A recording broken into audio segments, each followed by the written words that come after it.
After being swept by the Brewers to start the homestand, it was time for a wake-up call at Citizens Bank Park. Would anything awaken the Phillies' mojo at home? There was no snooze alarm for the bullpen, who dominated inning after inning, while the offense delivered clutch hits and pivotal late-inning blasts. Would they respond to being swept was the question. The answer, yes.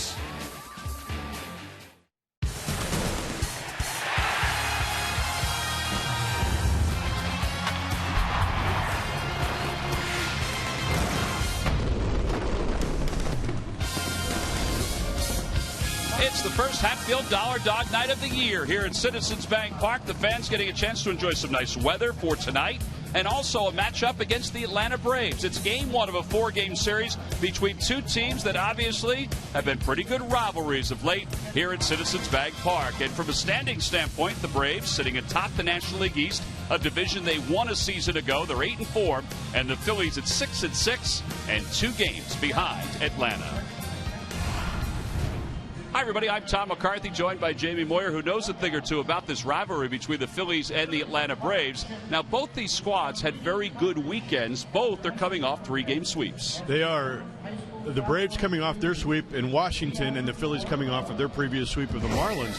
Both are coming into this series with a lot of momentum. And you see here, the Phillies in their series with the Marlins hit .317.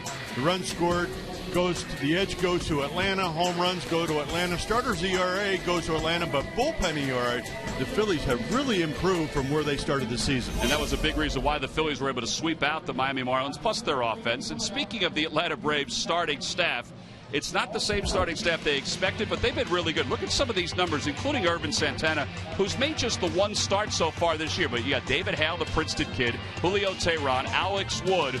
All of these guys have helped stabilize a staff that's been banged up with injuries. They've all done a great job of stabilizing the staff, and stabilizing is a big word. They went into spring training with a couple of these guys probably not going to start the season with this rotation, but because of injuries, these 4 guys have stepped in and done a very good job, and it really allowed the Braves to be where they are as of right now. And Ervin Santana's a big reason. Now, he's only made one start, but in this one against the Mets, he topped off at 96 and averaged about 95 with his fastball. And you're going to see that here again tonight. A good live fastball, a lot of sliders, and a very good changeup, and he brings a lot of experience to this ball club. 106 wins, 90 losses. They signed him late, but they certainly are going to need him here in 2014 as they move forward. So it is game one of a 4-game series between the Phils and the Atlanta Braves. It'll be Ervin Santana. He'll be opposed by Roberto Hernandez. Now, Roberto's gone 5 innings and 5 1/3 so far this year. He's going to try to get through the 6th here tonight against Atlanta. Well, as we said, this is a rivalry that everybody's enjoyed over the years, particularly over the last handful of seasons. A lot of good swings, a lot of momentum. Lineups at first pitch between the Braves and the Phils coming up next.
sports. By Citizens Bank, introducing One Deposit Checking.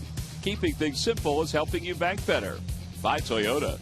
Toyota's #1 for everyone sales event is going on now. Toyota, let's go places. And by Independence Blue Cross, the most preferred health plan in the region. Independence Blue Cross. Live fearless.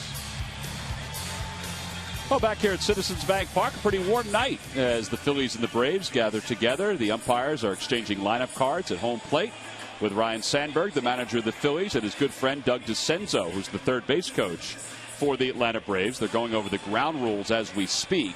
It's the first time, first of 19 between the Phillies and the Atlanta Braves. That's Bill Welke, the home plate umpire. He has the honors of going over the ground rules. Brian Gorman is the crew chief of this umpiring crew for this evening's ball game.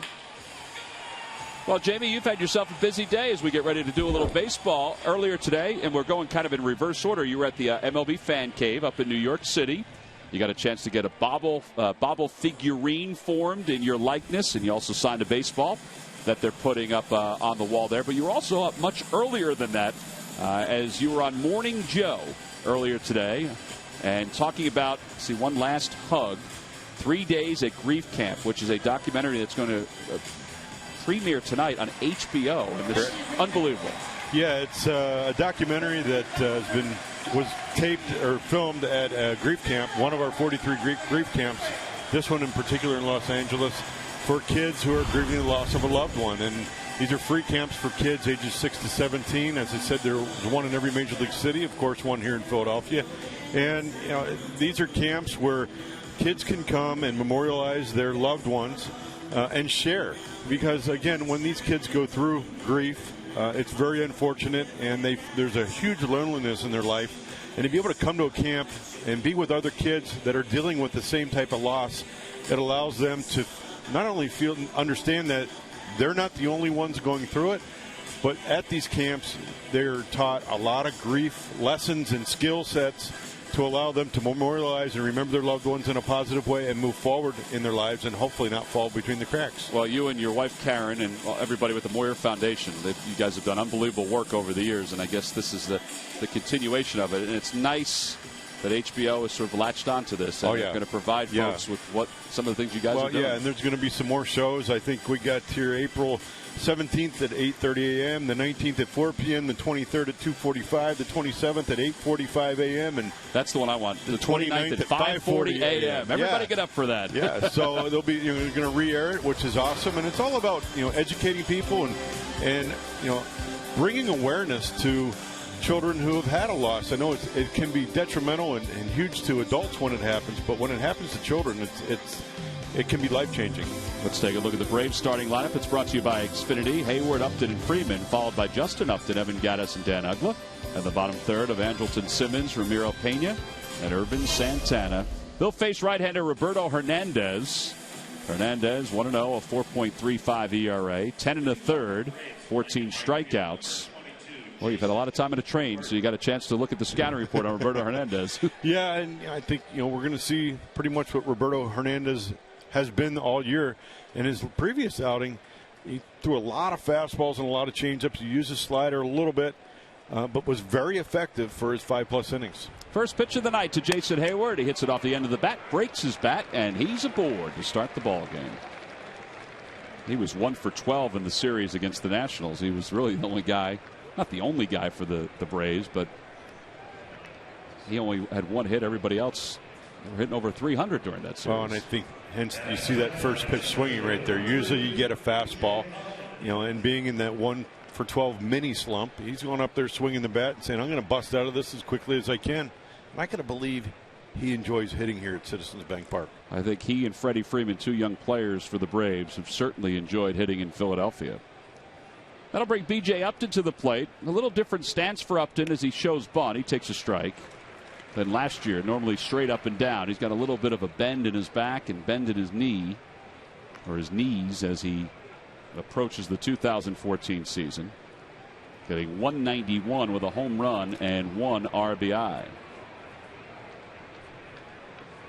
He was 4 for 14 in the series against the Nationals. He whacks it foul. It's 0-2.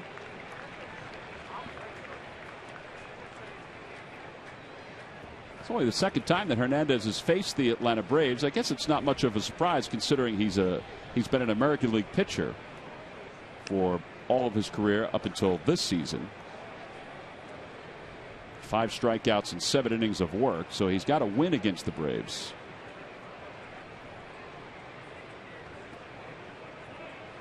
Slide step roll towards short. He'll get one at least.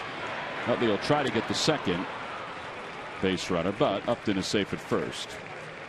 And one away, and ground ball outs are obviously of importance for Roberto Hernandez. Most definitely, especially here early in the game, trying to establish that, trying to keep your pitch count down early in the game, establishing your game plan and establishing your own tempo, I think is really important, not only for Roberto, but for all of the starting pitchers with the Phillies.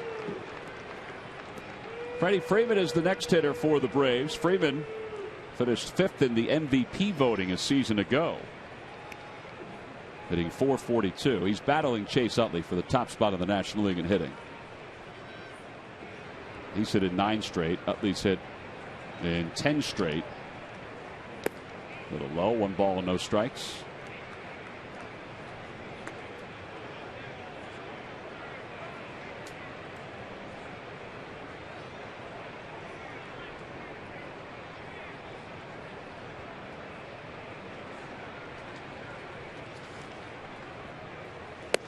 Swing and a miss, and that brings up an unbelievable statistic on Freddie Freeman.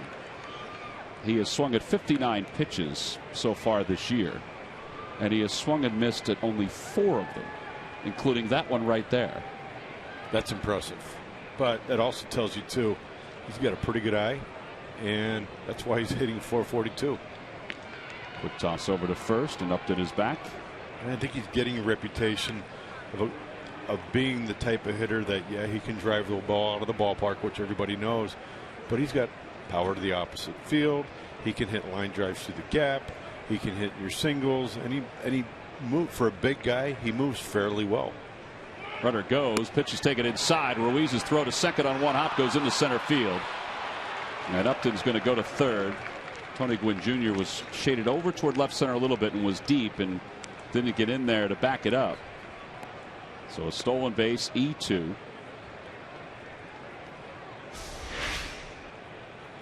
There's a replay here. You see BJ gets a pretty good jump. That ball hits the grass, and I think Jimmy thought maybe it was going to skip.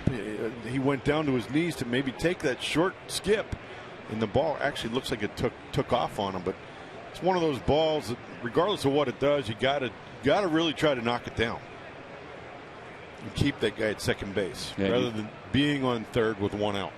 And now the infield is back, and Freeman slices it foul. It's 2-2. You saw that replay, which was a good overhead shot. Utley had taken a step to his left, and Gwynn's pretty deep to be able to come in and back that up. And Upton, as Jamie mentioned, he got a great jump, so he was already there and popped up and ready to go. Obviously, Freddie's a tough guy. If he's only swung and missed at 4 pitches, tough guy to strike out. Swing and a miss. He got him. Nice. So much for that. 2 outs. So a 2 away. It'll bring Justin Upton to the plate. It's time now for our Nissan keys to tonight's ball game. All right, Jamie, what are you thinking? I'm thinking the first key is the Phillies figuring out Atlanta's bullpen. They've been a very big part of this starting or pitching staff, and the Phillies continue to bunch their hits together and put some crooked numbers up on the board. That was a big key in the weekend series against the Marlins, particularly for 1 through 5 or 1 through 6. I mean, they really did a nice job of putting hits together. Justin Upton takes inside, 1 ball and no strikes. Justin Upton is the National League Player of the Week. See, overall hitting .386, but he hit .591. 8 runs scored, 8 RBIs over the last 7 days. That one got away, and it's 2-0. Justin Upton also is a guy that's got some pop and drive the ball out pretty much anywhere he wants in the ballpark. I think if you pitch him, you got to kind of stay down with him, pitch him on the corners, but you also have to keep him honest and push him off the plate.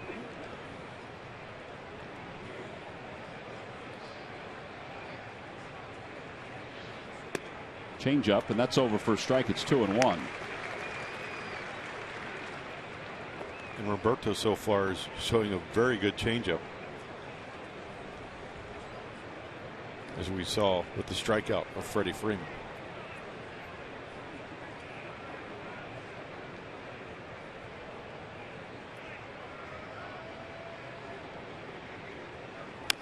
Ground ball foul into the Braves dugout and out of it.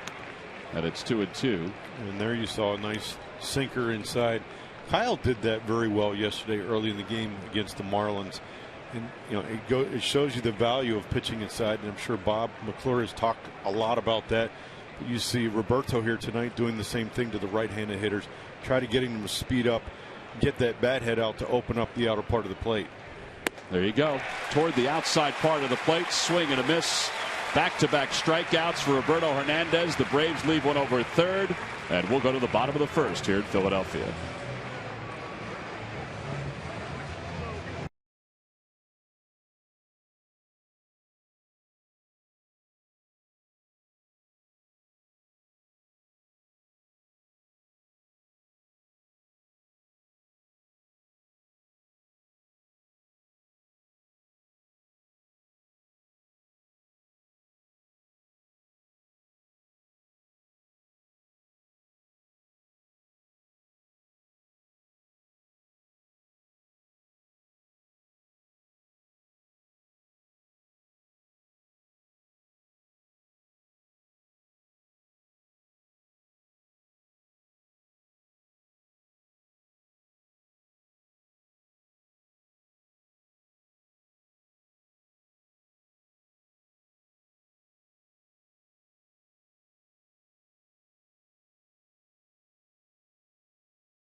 First look at Irvin Santana. Let's take a look at the Phillies lineup. It's brought to you by Xfinity, your home for the most live sports. Tony Gwynn leads it off again in center, followed by Jimmy Rollins and Chase Utley. Ryan Howard bats cleanup. Marlon Byrd hits fifth. Dominic Brown bats sixth in left field. Carlos Ruiz seventh. Cody Ashley makes the start at third. He'll bat eighth. And batting ninth in pitching is right-hander Roberto Hernandez. And Tony Gwynn leading off again for the Phillies. He's had a pretty good 3 or 4 days. And Murph, that's a good thing as far as Ryan Sandberg's concerned. No doubt about it. He's had a good 4 games, as you said, or 3 or 4 games, and he's got him back at the top of the lineup again. He was asked about that today, and he said, look, partly he's riding the hot hand. He is 6 for 15 as Tony Gwynn Jr. on this homestand. He had 3 hits yesterday, 2 hits the game before that. So, Ryan Sandberg is kind of riding that, but he's also saying, he really likes what he's able to bring at the top of that lineup and what he can do defensively. And he wanted to give Ben Revere one more day with those sore ribs. So you put all of that together, and Tony Gwynn gets his 4th start in as many games. The last time that he started this many games in a row, you have to go back to late June of 2012, and he started 8 games for the Los Angeles Dodgers. So 4 games in a row for Tony Gwynn, and he's made the most of the opportunity, no doubt about it. Well, and the other thing that Ryan Sandberg did want to make sure everybody knew is that he still has a lot of confidence in Ben Revere. He's confident with both of these guys and what their abilities are. And the guy they'll face tonight is Irvin Santana. His first start with the Braves. He went 8 innings against the New York Mets through 88 pitches, and they say he looked very comfortable. And he'll face the Phillies for just the 2nd time in his big league career during the regular season. Well, as you saw there, his opponent's batting average is very low against him. You see a mid to upper 90s fastball. He also throws a 2-seam sinker that's 84 to 90, a slider in that 80 to 87 range, so it shows you he can change a little speed with it.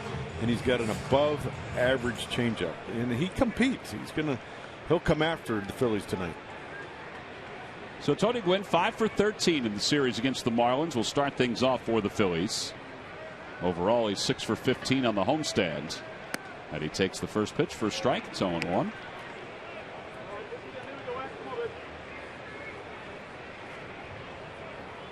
It'll be Gwynn, Rollins, and Utley. And over the weekend, the 3 combined for 17 hits. That's a lot of hits. Lucky McDonald's Phillies home run jackpot contestant is Sandy Whitney of Percy. Phillies hit a home run in today's ball game. Sandy will win $100.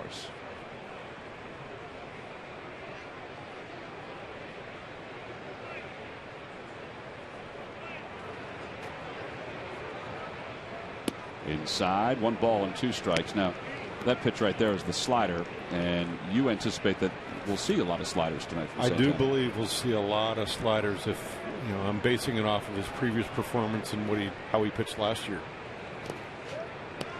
That pitch a little low, and it's 2-2. So back-to-back sliders to run the count even. 2 balls and 2 strikes. Freddie Gonzalez, the manager of the Atlanta Braves in his 4th year with Atlanta. Previously managed the Marlins. That ball's hit sharply toward the middle. Uggla makes a diving stop and then slings it to first, and it's dug out by Freddie Freeman. Well, that was a very good play all the way around. Uggla knew he had to get rid of it fast, and he just relied on the defense of his first baseman to pick a throw that he tossed in the general area. Yeah, he went a good distance on a ball hit pretty hard. Gets down his belly, gets up on a knee, and flips it over to Freddie, and he picks it clean. I think that was all the 5'10" of him trying to get to that ball, right? And then some. Every inch he could find, he was able to use for that play. As Rollins fouls it back, it's 0-1. Rollins was 5 for 13 over the weekend. I think Danny Uggla's a little taller than 5'10", but breaking ball. Well, how tall are you? I'm about 6 foot, 6'1", still growing. Only your ears are growing. We figured that out. Right. Inside, 1-2. All right, so tomorrow you can go next to him. You can just slowly gauge him. You can walk around and say, let me see how tall he is. Swing and a miss, and Rollins is struck out. 2 outs here in the first.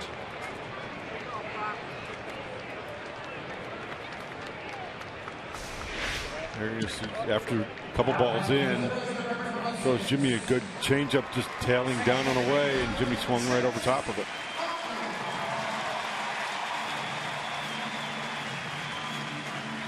Chase Utley got a nice round of applause. Utley is tops in the majors in batting average, or National League, I should say, at 500. He's 20 for 40. Last time somebody started a season 20 for 40 for the Phillies, it was Von Hayes. Takes a strike. It's 0-1. Well, this is the turning point in yesterday's ball game. At least one of them.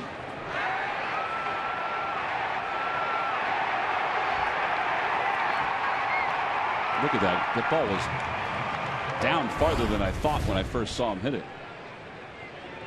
I know everybody was watching the ball, but I was watching Dunn there. I saw it earlier today. As soon as Chase hit it, he put his head down and just started walking. He knew he made a mistake.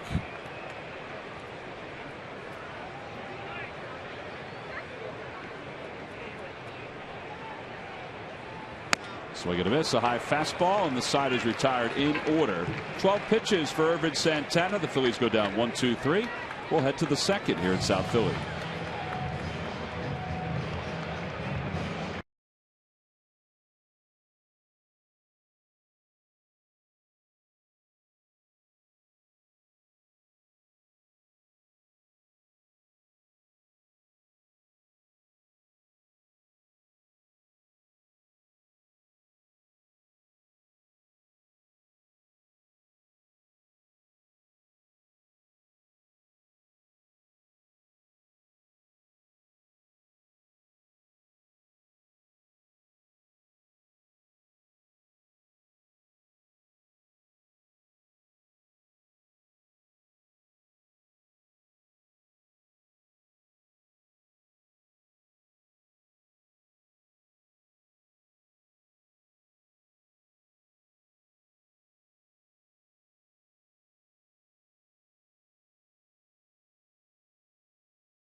It's a great day around baseball where Major League Baseball honors the legacy of Jackie Robinson. Wednesday's a 7:05 start, and then Thursday it's a business person special. It's a 1:05 start, and all fans coming to the ballpark that day will receive the MLB Network reusable tote, which you just saw on the screen. Tickets can be purchased anytime by going to Phillies.com.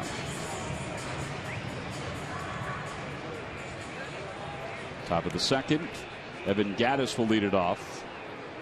It is strange when the Atlanta Braves come to town, even though we saw this from time to time last year, but it's still strange when you don't see Brian McCann in the middle of that order and don't see him behind the plate. You now see Evan Gattis, Gerald Laird, and Ryan Domit. He was a key figure in their offense and a great backstop for their pitching staff. I thought he handled their pitching staff very well over the years. He also had a lot of home runs against the Phillies. Yes, he did.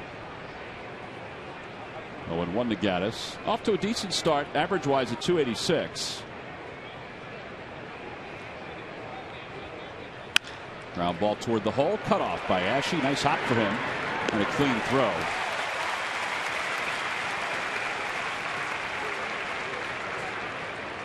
Some of the other offseason moves the Braves made. Gavin Floyd, the former Phil, who pitched yesterday in a rehab start.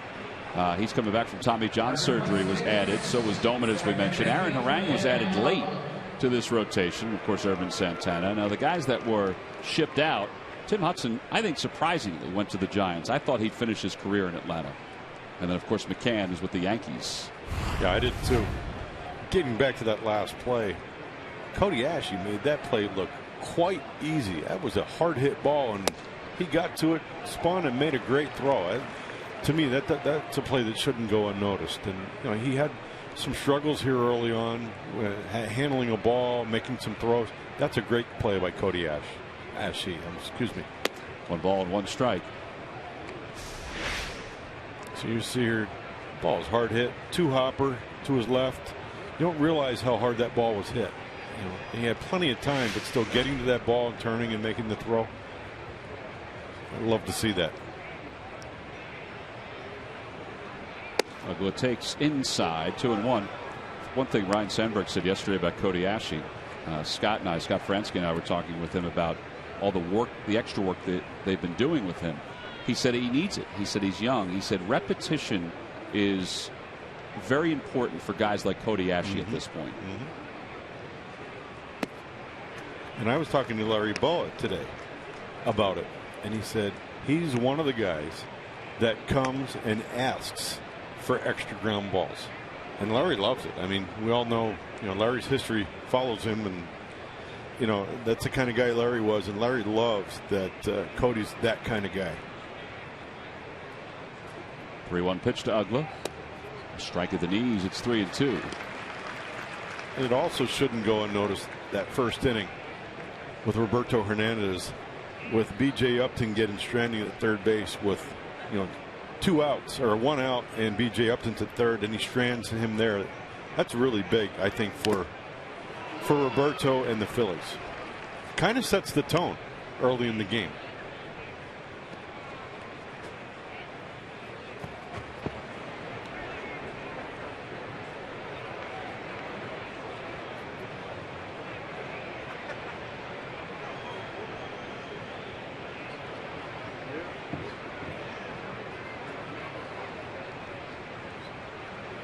Ground ball to shortstop. Rollins has plenty of time.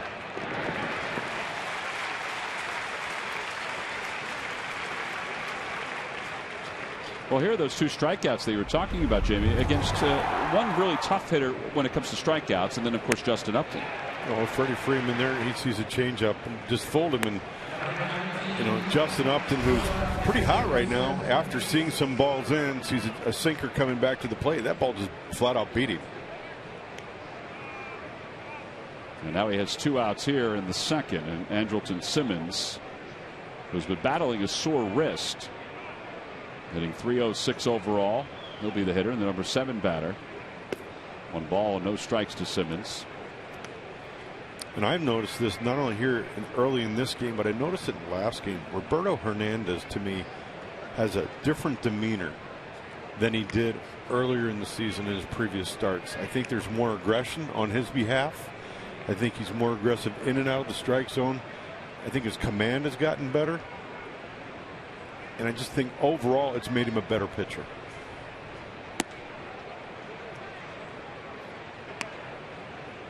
Any reason for that, you think? I really don't know. I think some of it may be just comfortability. Just being comfortable in the National League, comfortable in his new clubhouse, exactly. all those things. Exactly. 2-0 to Simmons. Simmons was 2 for 8 in the series against the Nationals. At the knees, 2-1.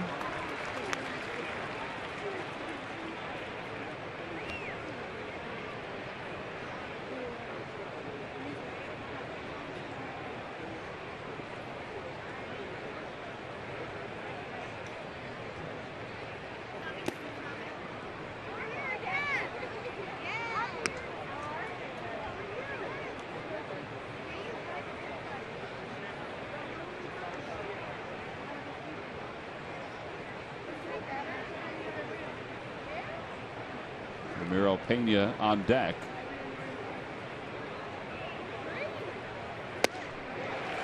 He decided to throw him a slider, or changeup I should say, with the count 3-1. And it turned out to force Simmons to be out in front, and it's 3-2. It's a great pitch to throw on a fastball count. And you saw the reaction right there when it's located down with movement. A lot of guys are swinging through that. They're reading it as if it's a fastball. 3-2 pitch.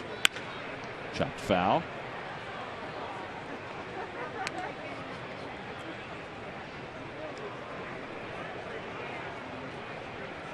Roberto Hernandez now 33 years old. Both Hernandez and Irvin Santana are from the Dominican Republic, the starter for the Braves.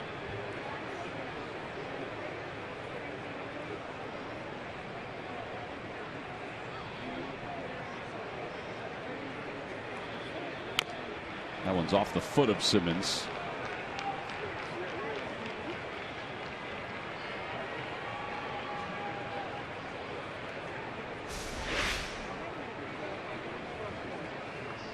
Ooh, off the shin. It's got to hurt. That's what happens when the ball's got life. It's got movement. And it goes from maybe the middle of the barrel to the bottom of the bat or the top. If it goes to the top of the bat, it's usually a foul ball back this way. When it goes off the bottom of the bat, sometimes you get that result. Ball off the shin or the foot. Still shaking it off. It's got to hurt.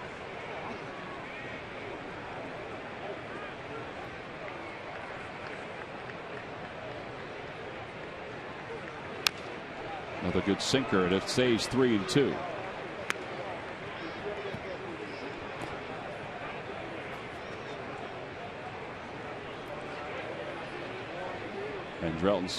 Andrelton Simmons was called up a couple years ago by the Braves. They just needed somebody to catch the ball at shortstop. Turned out he was a pretty good offensive player too, and he hasn't looked back. He's been the everyday shortstop for them. Pops that one up toward foul territory. Howard will give it a look, and it's out of play. One of the things about Andrelton Simmons, which many people didn't realize, is that when he was in junior college, he was the top junior college pitcher in the country. And there was some thought that when the Braves picked him up that he wouldn't be a shortstop, that he would be a pitcher. So it was one of those where they decided to give it a couple of years, and if it didn't work out, then he'd go to the mound. Well, it's worked out in a very short period of time. Out toward right center. That's pretty well hit. Going out on it is Tony Gwynn. Out toward the wall, and he reaches up, and it's off his glove. Simmons running well, even with the sore shin, heading to third, and he'll get there sliding. It's his second triple. And for the second straight inning, the Braves have a runner at third with 2 men down. Oh, it was pretty well hit. Tony went a long way for it. Ooh.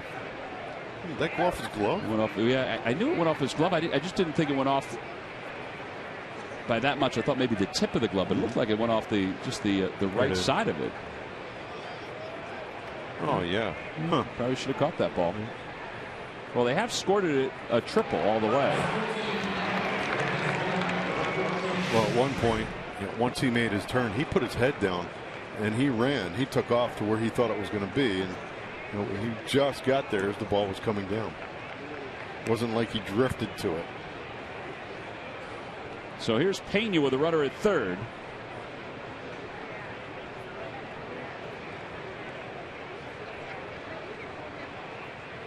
So the Phillies had an error by Ruiz that allowed a base runner to get to third in the first inning, and now that ball, which went off the glove of Tony Gwynn for a triple in center field.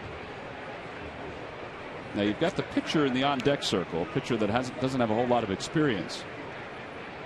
Yeah, you want to be smart here. You'd love for him to lead off the third, Santana, but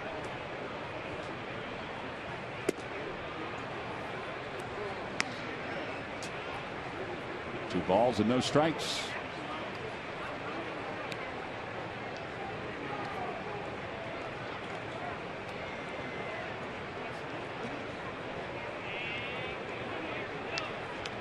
Pena's hitting .231. He's playing third tonight for Chris Johnson. Freddie Gonzalez said before the ballgame that Johnson, who was one of the leaders in batting average last season, will play the rest of the series for the Atlanta Braves. He's just giving Chris tonight off.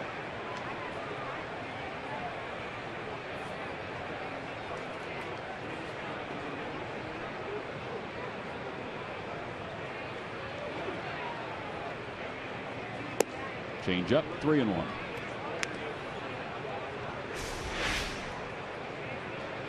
Oh, nice catch. Nice.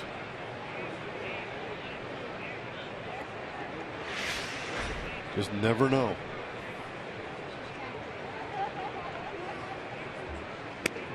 There's nobody fighting him for that one, too. There's ball 4, so first and third. And here comes Urban Santana. Well, the 10-pitch at bat by Simmons, and then you have that at bat by Ramiro Pena, and that's moved Hernandez's pitch count up to 38. And the 2 outs here in the second. So Simmons at third.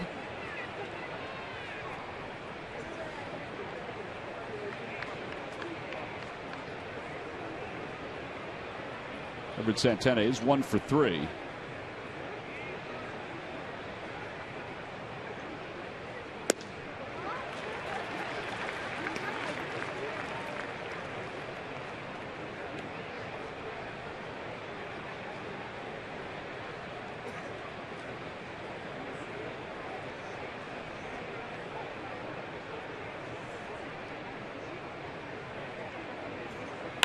Back toward the box, knocked down by Hernandez, and the side is retired. No runs, 1 hit, 2 men left, 26 pitches for Hernandez in the second. We'll go to the bottom of the second here in Philly.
Phillies and the Atlanta Braves as we go to the bottom of the second.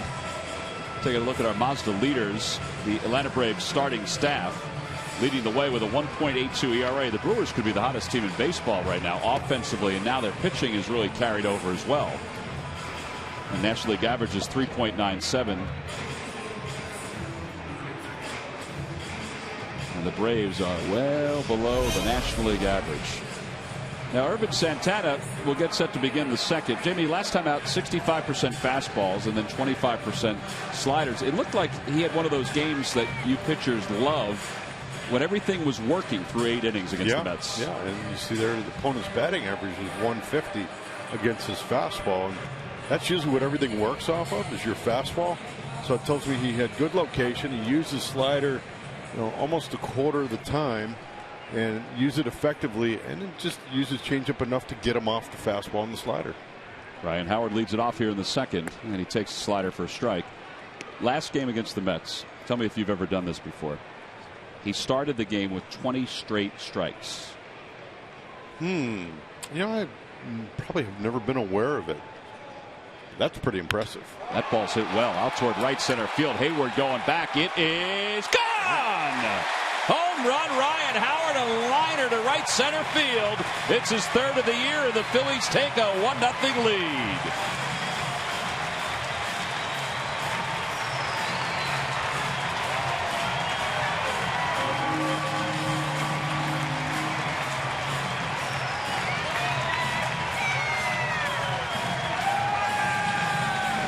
Well, that baby just jumped. Then it won $100 for Sandy Whitney of Percy at our McDonald's home run jackpot.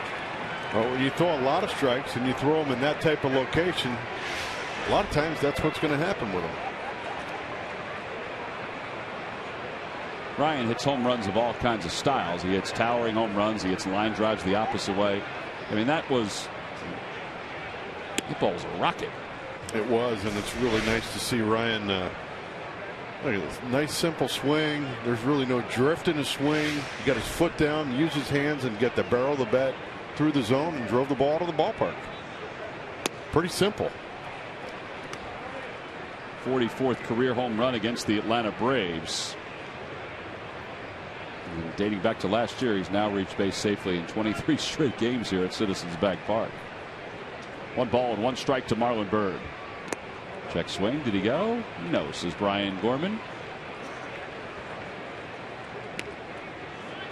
There is the crew chief of this umpire crew.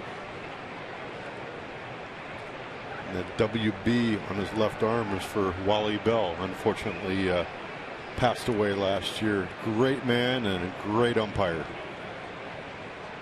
He'll be missed. So we got to miss. It's 2-2. He was a character. He was a character. He always seemed happy, just from our standpoint, from a distance. I know you guys interacted with him more. You ask any of these umpires, and I remember last year, a lot of these. I mean, you would expect this, but they were really shaken by his passing. I was, and I was at home. It's a nice honor that the umpires will wear the WB, just as the Phillies are wearing the CB in honor of Claire Betts, one of their owners who passed away this past February.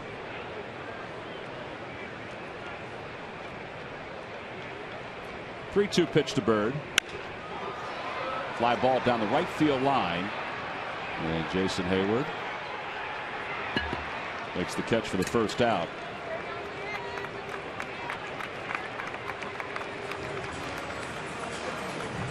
Yeah, that'll bring Dominic Brown to the plate against Ervin Santana.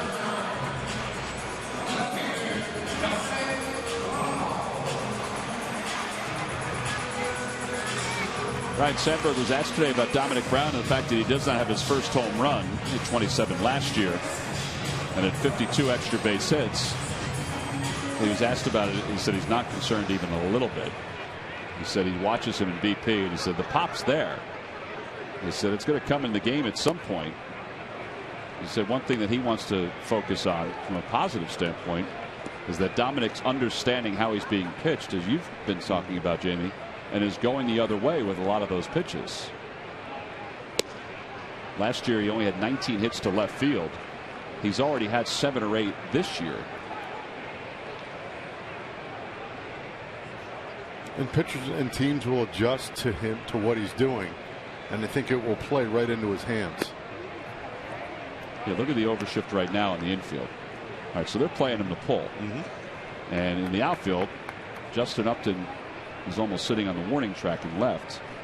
A lot of the balls that Dominic's hit have gone, in front of where Upton is right now. Swing and a miss, and they're 2 outs. 3 strikeouts for Santana.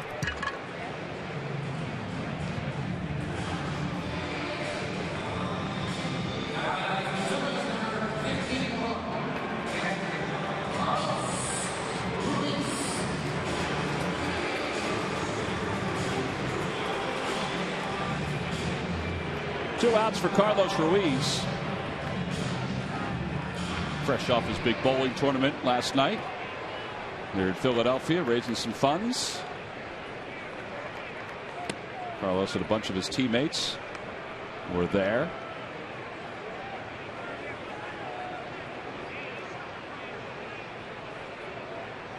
No balls and 1 strike.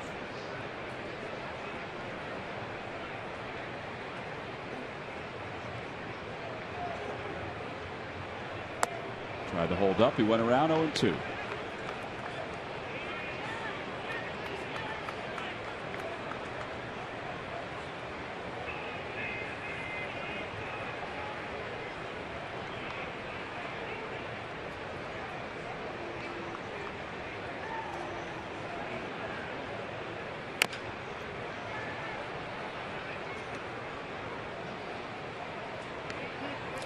Santana's not messing around. He's coming right after the Phillies. He hasn't thrown too many balls, and when he gets ahead, whether it's 0-2, 1-2, he's coming, bringing it down Broadway.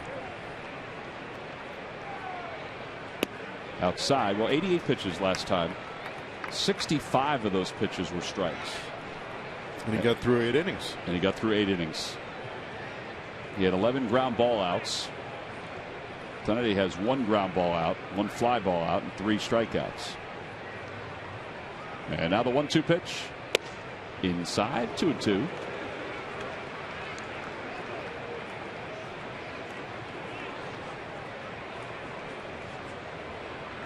Freddie Gonzalez's Braves were besieged with injuries to their staff during spring training. So the fact they were able to get Santana has helped their cause. Ruiz is still at the plate as that pitch was off the outer edge. Looks like everybody thought that was a strike, but Brian Gorman and Carlos. From up here, I thought he may have swung at it. I did too. But we're not down there. No. Up high, ball 4, and Ruiz draws a walk. We'll take a look and see what you think. Oh, he held. See, the body was going forward, so. Here's Nice Cody at bat by Carlos. Very nice at bat.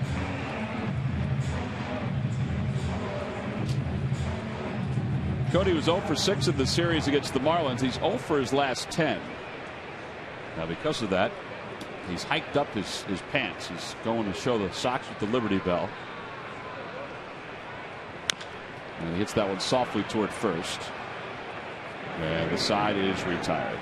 Well, Ryan Howard has homered in back-to-back ball games. Pretty nice to see this happening. First time since last May in the first week.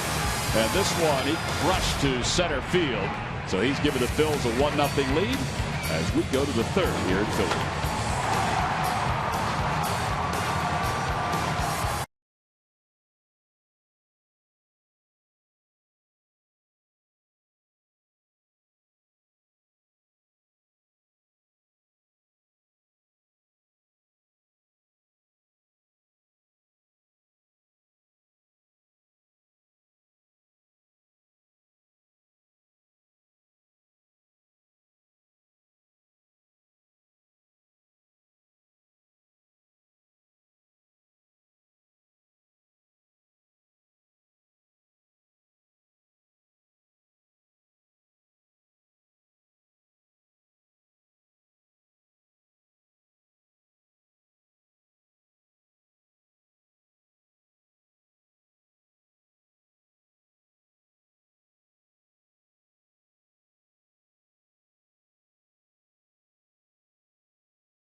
See if you can provide the answer before Jamie does. Here it is. Who holds the MLB record for most 30-plus home run seasons by a second baseman?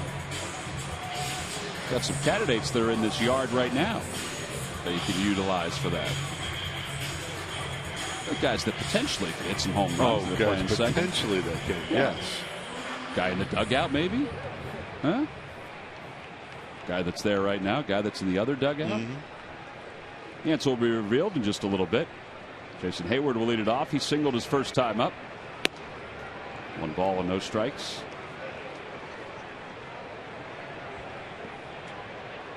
Hayward, who took a pitch into the face last year, has that guard that's on his jaw that protects his jaw. Dave Parker used to wear something like that when he played, and so did Ellis Valentine, who played for the Expos. I guess you can get used to anything. Yeah, I got to believe initially that's a distraction.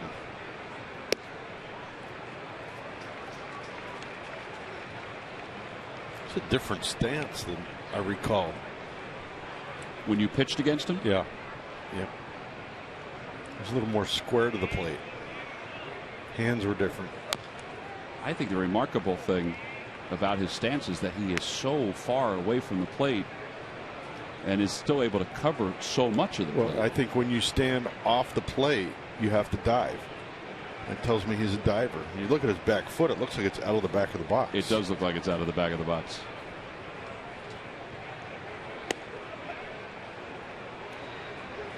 So you want that inside pitch if you can get it, if he's going to dive. Oh, yeah. He's probably quick enough to where he can maybe get it. Yeah, I mean, I'm sure he can cheat to that ball, but I don't think if he's a diver, I don't think that he can cover both sides of the plate. He's got to determine which side on a fastball. On a breaking ball, he probably can handle both sides. Inside, ball 4. So he's aboard with a leadoff walk here in the 3rd. Well, we said it's a Hatfield Dollar Dog Night here at Citizens Bank Park, and that could only mean, well, a couple things. That Smiley and the Fanatic are going to make their way into the booth, and here they are. Dogs. I don't want to say dogs for everybody, but there's some folks that aren't aware that we may be tossing some hot dogs out. Oh, jeez. Now, that is a little scary. Look, people are looking around. Here we go. All right, we've woken everybody up. So they have an idea that the dogs are coming. I think the Fanatic, I think he did a nice job of surprising everyone by throwing it to the empty chair. There we go. Good job. Smiley and the Fanatic. All right, so it's the first of 2 Hatfield Dollar Dog Nights this month. All right. So are things going well out there? Have we gotten a gauge of how things? Thumbs up. Runner goes. Pitch is taken for a strike. The throw to second is not in time. As the count is no balls and 2 strikes. All right, well, on behalf of everybody up here in the booth, Smiley, and the Fanatic, we want to wish you the best with all of the Hatfield Dollar Dog Nights here in 2014. All right, now, Fanatic, we know on the On Deck series, the gun wasn't working that well. Have we figured that out? Everything's okay with it? You're going to let Cliff Lee deal with it at all anymore? Cole Hamels, is he going to work with it anymore? I'll come help you. You know, Matt's probably around. He can probably get Matt to do it. Yeah. He might be eating some hot dogs right now. Wouldn't blame him. Well, we do appreciate you guys coming up. What were you doing for Matt? Were you doing something for Matt?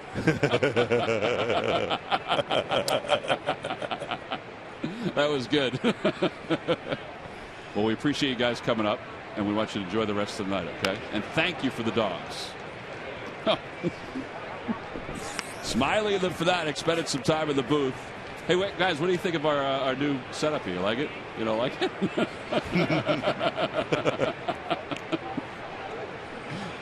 I know, it's tough to get around it. All right. See you guys. You guys, you'll see Smiley and the Fanatic at a spot in this ballpark near you at some point.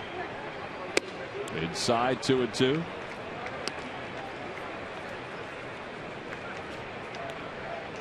That's a treat.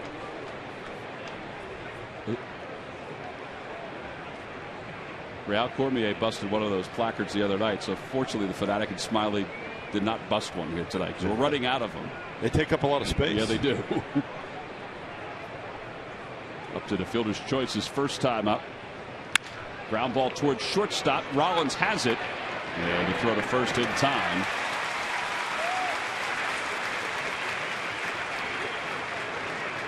Six-3 on the putout. Hayward goes to third. That's a good read by Hayward. It was to his right, which dictated that he can go to the bag. And ball was hit pretty sharply too. It was, but he had a good lead, and he had a great secondary lead, which I think allowed him to, easily get to third base.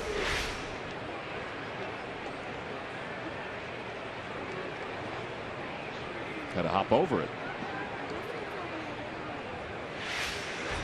Well, let's see if Roberto Hernandez, for the third straight inning, can work out of a runner at third. In inning number one, there was one out with a runner at third. Last inning, there was two outs. And now there's one out with a runner over at third again.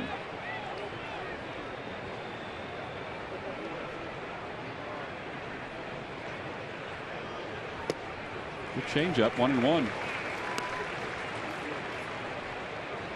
I got to believe at some point Freddie's going to sit on that pitch. So you have to outthink him here if you're the pitcher. Yeah. Or you throw it a little lower, or you run it off the plate a little bit more, or maybe even throw it inside. If you're going to throw it, change the location with it. Ground ball foul. Hayward still over third, so 1-2. You saw it was the same pitch, but it looked like it was a little lower. And Freddie still went after, but he looked like he had him out on his front foot. See the alignment. Left side is in, right side is back.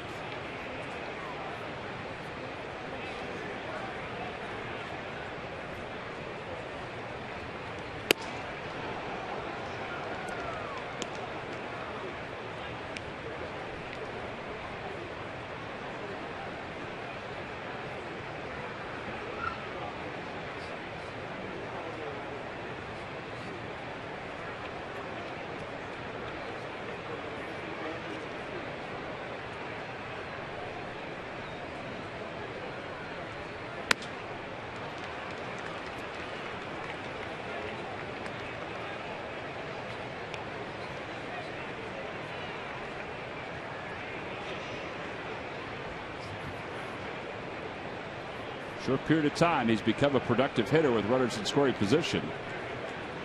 It's 3 balls and 2 strikes to him here in the top of the third. Phillies lead at 1-0 thanks to a home run by Ryan Howard.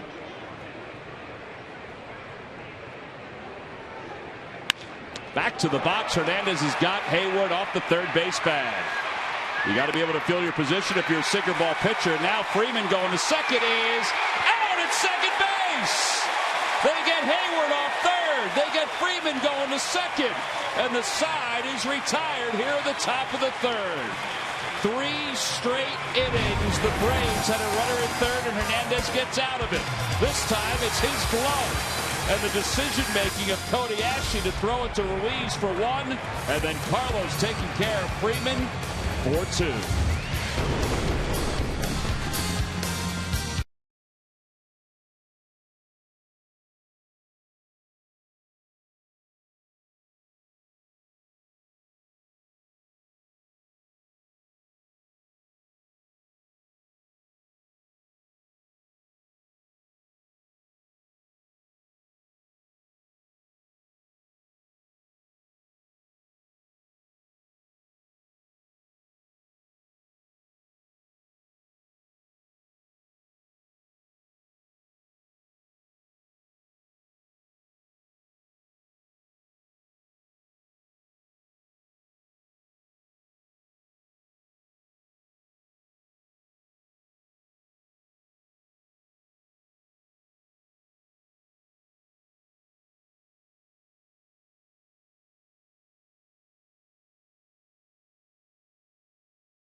0-0, and Hernandez has done a Houdini act these first 3 innings, including in the top of the 3rd. That's part of our Hyundai defensive play of the game. 7 ground ball outs, Jamie, and this was a big one right here. Yes, was a comebacker right to Roberto. He catches the ball. Ball's hit right here. Ashe comes over here. Roberto throws the ball to Ashe. He runs him down the line. Roberto comes back here. Carlos runs the runner up here. He tags him. Base runner runs the second. Chase is waiting right there for a good throw, and he makes the tag.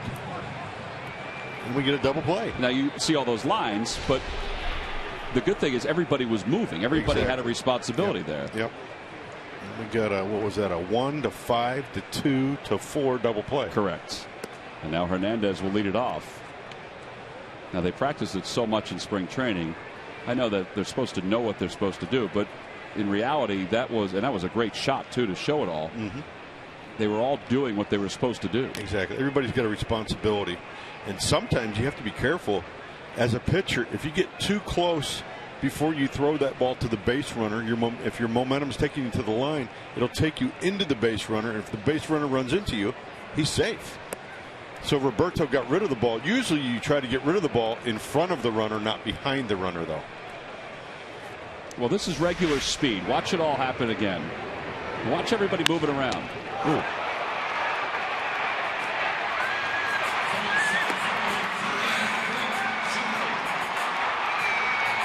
Rollins goes to third, Hernandez to the plate. So if they had to get that rundown going even more, guys were in the right spot to be able to pull it off. Well, you're always taught if you're going to get a rundown, you try to get the runner to go back to the base where he was coming from, to not allow him to advance. Either way, it worked tonight. Tony Gwynn takes inside, 1 ball and no strikes. But yeah, that's a play that's run numerous times in spring training on the backfield.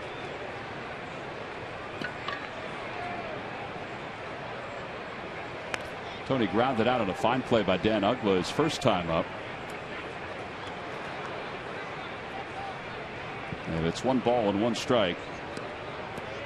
Tony was involved in the play yesterday that still is up for debate even today. A play at the plate where he was thrown out trying to score as he bunts that one toward third. It's a good bunt. Gaddis slides, and that's going to hurt him. And the throw goes right out by Freddie Freeman.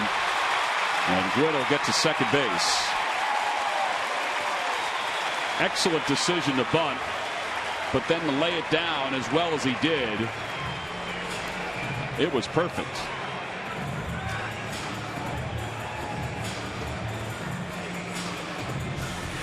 And you see a wise decision, Tom. He lays down a bunt, forces the infield to move. Gaddis goes out, tries to slide for it. I think that was his first mistake because it looked like he never got his feet underneath him when he stood up. And he actually threw that ball off balance with his momentum taking him back towards the outfield. So Gwynn is at second. An error to Evan Gaddis, his second of the year. And Jimmy Rollins is the hitter.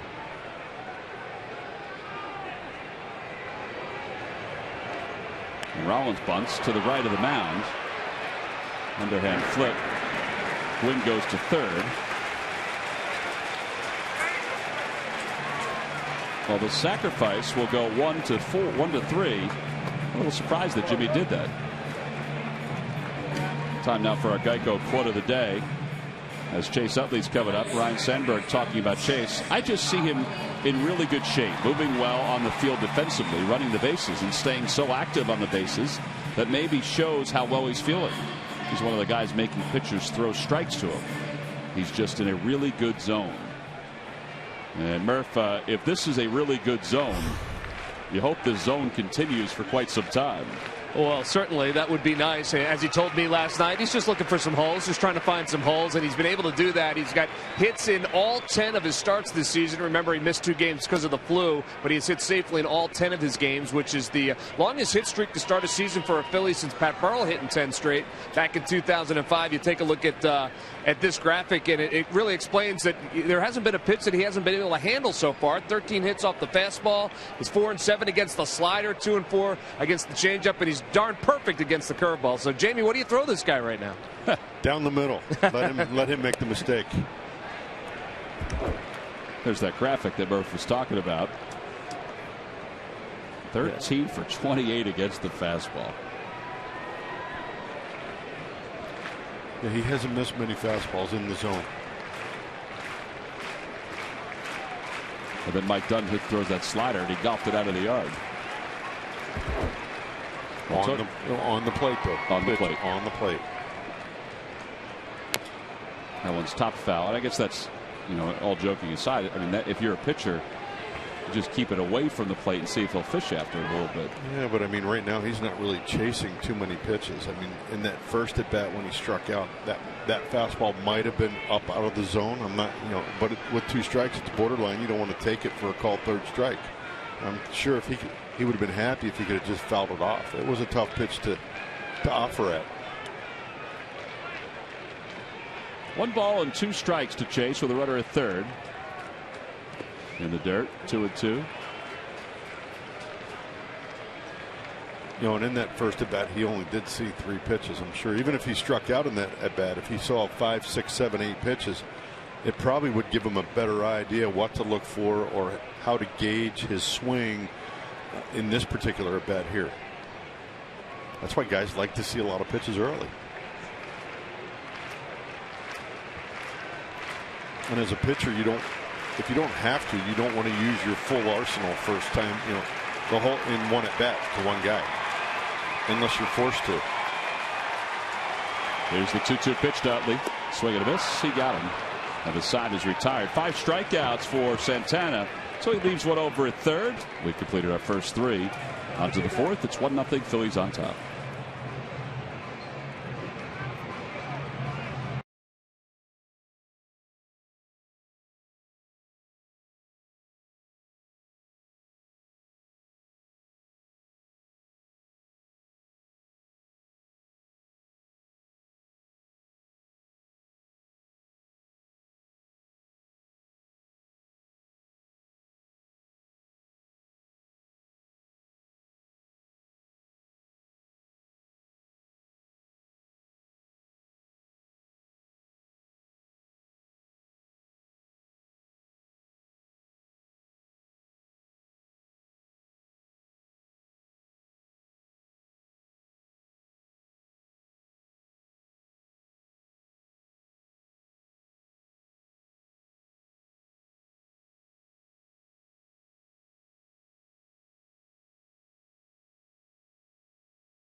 Mobilizing your world.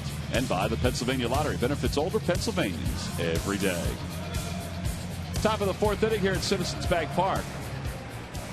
Phillies lead at 1-0. Mike McConey, who's the Phillies official scorer here tonight, just came in and said that ball that Rollins bunted is officially a sacrifice, because by rule, if there's less than 2 outs, you have to give a sacrifice in that situation because of the way things moved around. We don't know if Jimmy was trying to pull the element of surprise because Gwynn had just bunted, but he was retired easily. Gwynn was over at third with 2 outs, but just from official scoring standpoint, that's why it was a sack. Ball's hit sharply to Jimmy on 2 hops.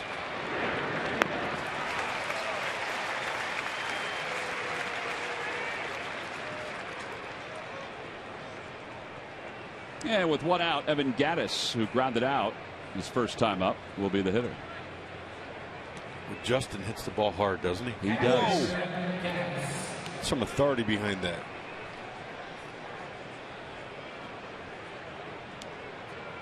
I thought when they picked him up last year, I mean, no offense to BJ, but I thought that was the better of the moves by the Braves, just because of his power filling their gaps.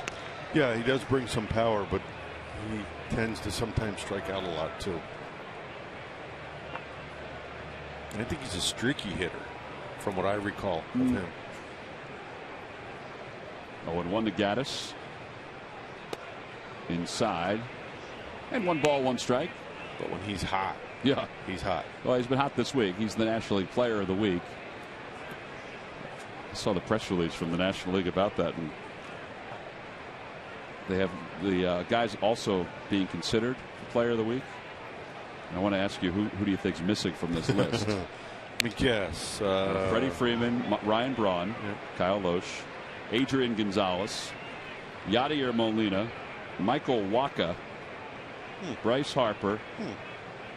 There's no 26 in there, is there? It's weird that he wasn't even considered for it. Now, he did miss the 2 days because of the flu, but still. I was just saying maybe because he was out with the flu. That one's golfed out to left.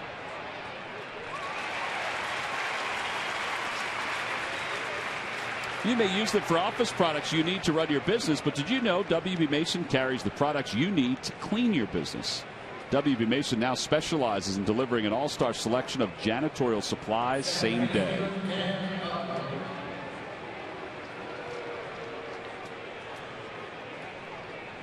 That's the first fly ball out, 8 ground ball outs for Roberto Hernandez. It's what you expect out of a sinker ball pitcher.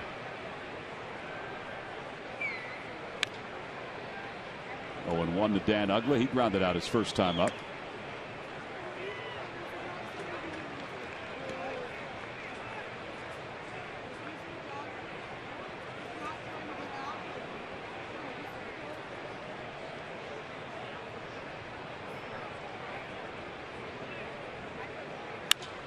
Fly ball to center, playable for Tony Gwynn.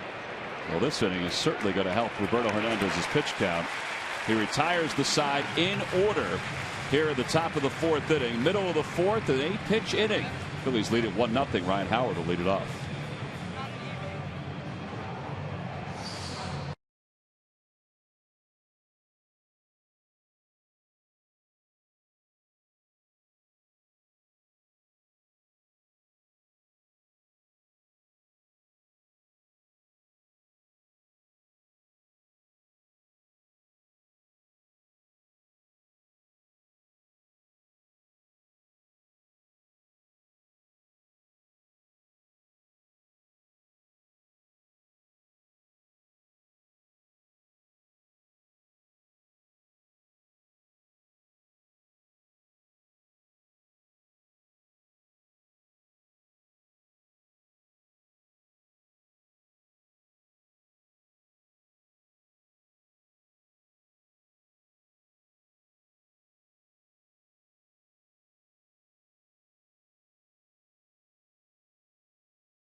Sunday the 4th, it's a 3:05 start. That's a special game time.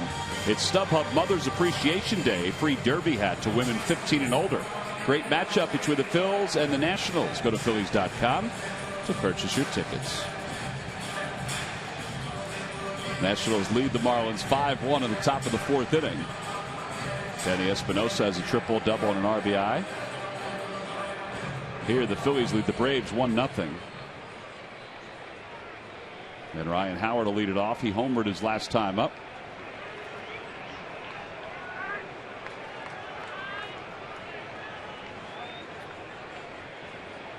Home run number 3 for Howard. 7 runs batted in. Now 4 hits in the last 4 games. He's homered in back-to-back games for the first time since May of 2013. And this one got out of here pretty quick. Yeah, it did. It was a fastball up in the zone. Like I said, I think he just got his foot down and got through the ball and drove the ball out of the ballpark. Well, you were his teammate for a long time, and for each home run that he hits and everybody hits, one tree will be planted by the Pennsylvania Horticultural Society as part of Home Runs for Trees, a partnership between the Phillies, PHS, and Aramark. Home Runs for Trees is part of Plant 1 Million, a project to restore the region's tree coverage. For more info, go to Phillies.com/redgoesgreen. He gets into those spurts where he starts hitting home runs. I mean, they come in bunches. They do. They do. And it's nice. Yesterday he hit it, the home run to just right by the golf sign. Tonight he hit it out towards the bullpen. It's I like seeing that where he uses the big part of the field, because he's a guy that can use the big part of the field because he has that kind of power.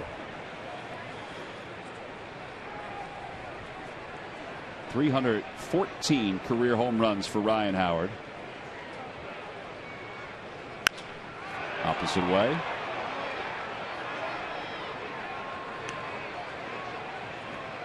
Number 314 ties him for 121st in Major League history with Reggie Smith, former Dodger. And a foul tip, and he's down on strike. 6 strikeouts for Santana. Phillies baseball is brought to you by Chevrolet. Visit your local dealer at ChevyDealer.com. By Xfinity, your home for the most live sports. And by Toyota. Toyota's #1 for everyone sales event is going on now. Toyota, let's go places.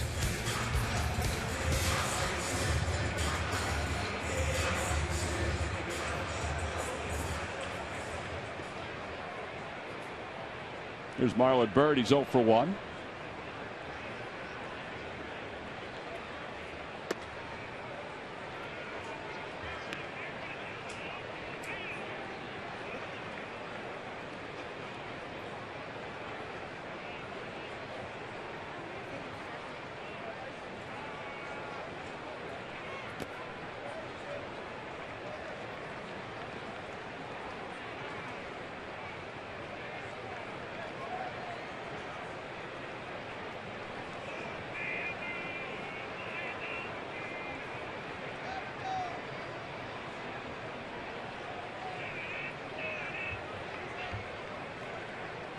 Marlon rips it to left.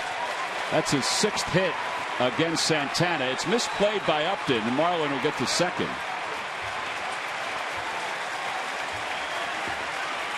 I would think that's a double all the way. It would be the 2nd one of the year for Byrd. I really am surprised how deep Justin Upton plays out there in left field. Yeah, it seems like a lot of their outfielders are playing quite deep tonight. Marlon gets a fastball down and in when he's seen a lot of fastballs this year. It looks like Upton just missed the ball. Well, here's Dominic Brown. And even on the offside with Dominic Brown up, we pointed this out before. He's really deep in left field, and so is BJ in center. I really don't remember BJ ever playing that deep. BJ, to me, when he was with Tampa, always played a little more shallow than that.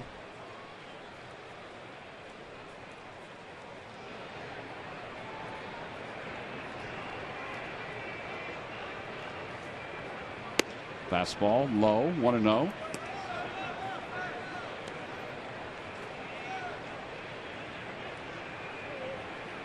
That is deep.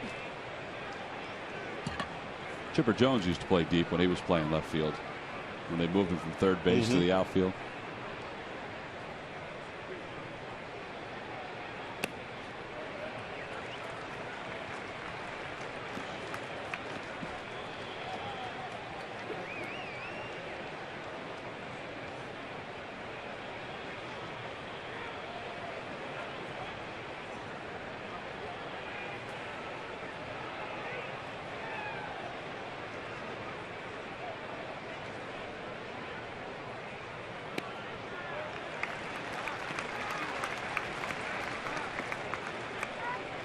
3 balls and no strikes. 1 out here in the 4th.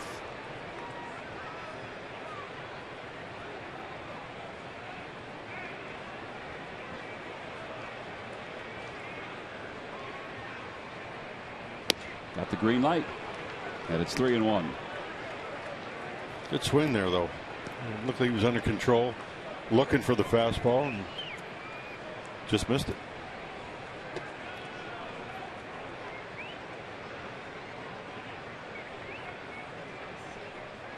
It's a breaking ball, ball 4. That'll put runners on first and second.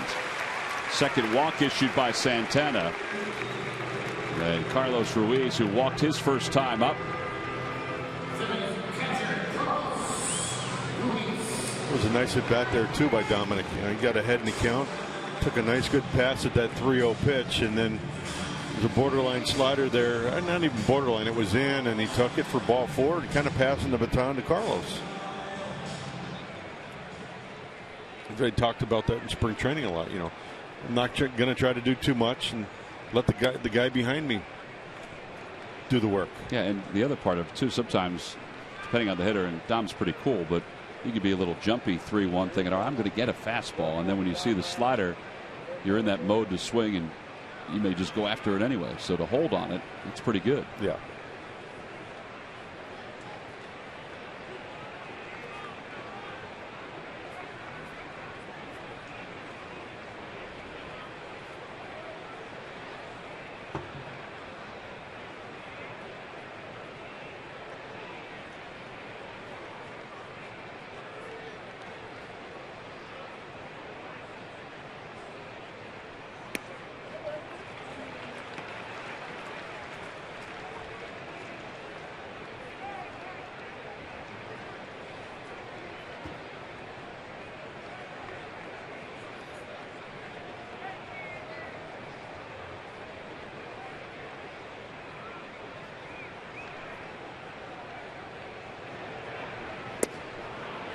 One ball and 2 strikes. He throws the slider or changeup there, and it's 1-2 to Carlos. Carlos has hit it 4 straight.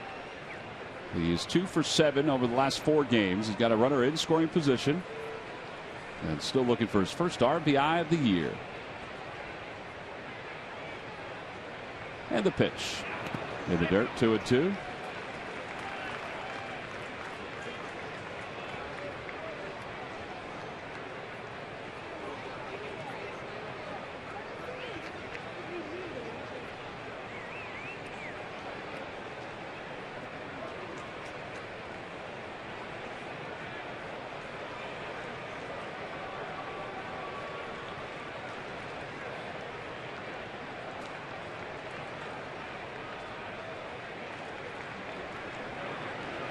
Back toward the middle, and it's caught by Dan Uggla, and they get the double play at second base. Ruiz hits it hard, but Dan Uggla, shading toward the middle, was able to make the diving stab, and the side is retired. No runs, 1 hit, and 1 man left, and Braves flipping a little leather here. At the bottom of the 4th inning, we'll go to the 5th in a 1-run game.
special programs from Baseball 101 to some other things that they're doing here at Citizens Bank Park. And today, it was College Media Day and College Media Night here at Citizens Bank Park. And there's Murph along with Wheels and Bonnie Clark and Rob Brooks, who are getting a chance to chat with some of the folks, some of the students from the Delaware Valley colleges who are looking to get into the field, the media field. And Murph, where are you right now? Are you with some of those folks? I'm hanging out with the college guys and gals. It's as you can hear, what a great night for these guys. 250 college students in and around Philadelphia, all different colleges. I'm surrounded by Temple, Drexel. We got Villanova, Newman, Penn. The whole gamut. And they got a chance, as you said, to have a mock press conference with Scott Profrock, and we answered some questions for him as well. It was really a terrific night. It's the first one that the Phillies have done this year. There's going to be another college media night coming up on April 29th. So if you log on to Phillies.com and take a look at that, if you're interested in coming out, it's a great night. Is it a great night, guys? Was it fun? See, Tom, I'm not kidding. All these folks are hoping one day to take our jobs. So, but that's okay. We're gonna give Max an opportunity. Max from Temple right here, broadcasting major, to a little audition. Max, what do you want to do here? Tom McCarthy, back to you in the studio. Hey, Max, thanks, buddy. That was appreciate pretty good. Hey, Murph, tell Max and everybody else there's a guy with a Braves hat behind him. I'm not sure what's going on with that. We'll check out the guy with the Braves hat. Where is Seriously. he? There he is. No. Yeah, he slipped his way in. I don't know. And Drillton Simmons, the count 2 balls and no strikes as we begin the 5th. And that pitch is a strike. It's 2-1. Simmons tripled his last time up. Where's your major at St. Joseph's? Food marketing. Food marketing. Yep. Big program at St. Joe. Yeah, very good one. Yep. Would you open up your own Turkey Hill ice cream store or something? No, but I had to do a product, come up with a product that wasn't on the market. Peanut butter swirl bread. Peanut butter swirl bread. That was my product. Guess what's on the market now? Peanut butter swirl bread. I had nothing to do with it, but back then it wasn't. Now it is. Did you make it? Nope. Oh, you didn't make it? No, I didn't make it. I had to, come up with the marketing and the PR and all that behind it. And, yeah. So I don't know. Well, and something like this, these kids are part of. I mean, that place was packed. You walked in there; it was packed down there. Yeah, it was pretty cool to see those guys talking, and I'm sure it was very educational for the kids and young adults. Right. And and for them to be at a game and hear from Wheels and Murph and Rob Brooks, who else was there? Scott Palmer. Bonnie was there. Yeah. So I mean, it's an eye-opening experience when you're kind of in the bowels of the ballpark and walking around looking at things and getting questions answered. Here's Ramiro Pena, who walked his first time up. And he rips that one down the right field line. That's going to be in for an extra base hit. Marlon Byrd will play it off the wall. And Pena heading to second. And he'll get there sliding. So 1 out double by Ramiro Pena. And that'll bring Urban Santana to the plate.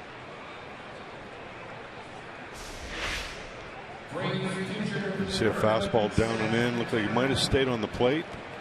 Pena got a pretty good hack at that first pitch fastball. Luckily, it was this inning and not his previous at bat with a man on third.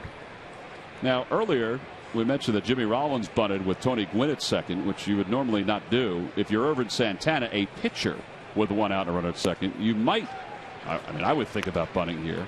But he takes a healthy hack, and it's no balls and 1 strike. Well, we don't know what his bunting skill is either. It's true. A guy that's predominantly played in the American League. Swing and a miss. It's 0-2.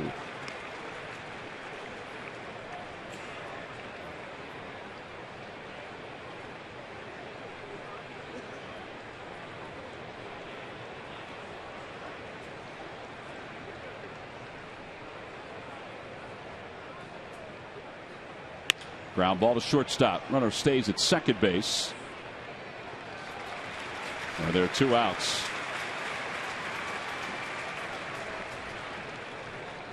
Look at Jimmy making a face at Ryan Howard. Ryan was catching that ball with 2 hands, and Santana was bearing down on him. So 2 outs and top of the order for Jason Hayward, who was singled. He's also walked.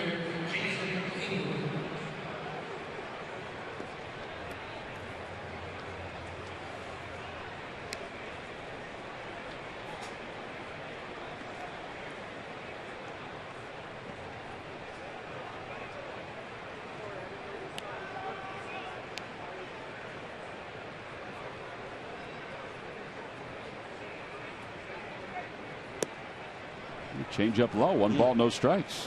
Pretty good pitch right there.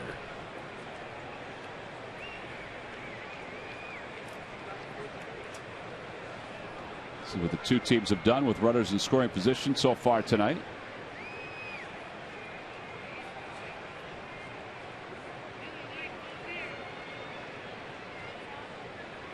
Inside, 2-0.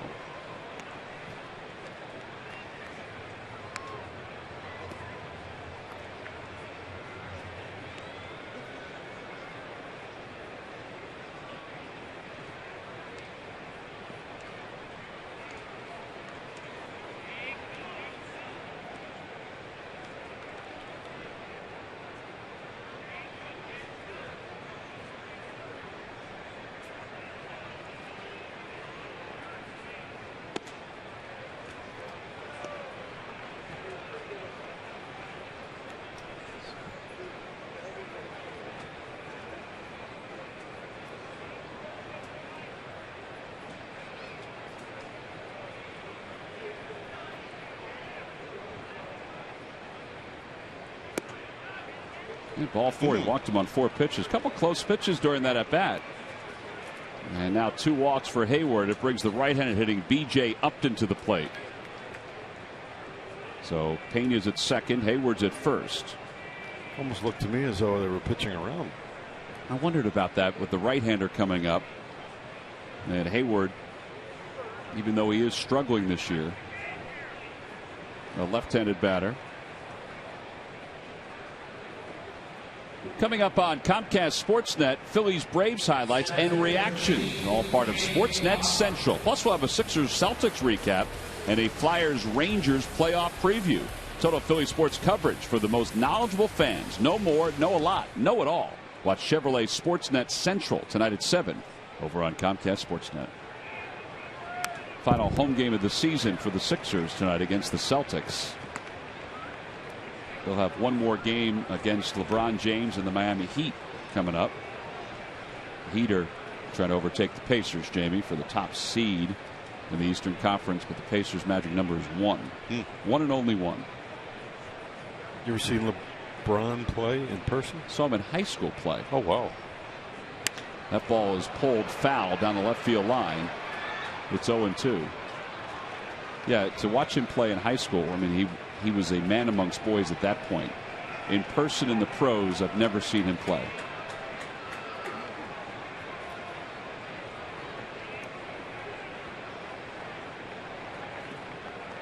You? I have not, and there is an athlete.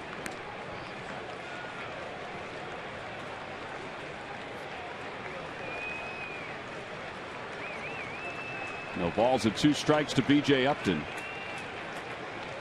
Ground ball back toward the middle, off the glove of Hernandez. Rollins backhands, fires to first, and it's in time to get B.J. Upton. Signage retired, 1-6-3 on the putout. No runs, 1 hit, and 2 men left. Middle of the 5th, Phillies lead at 1-0.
Here's the question.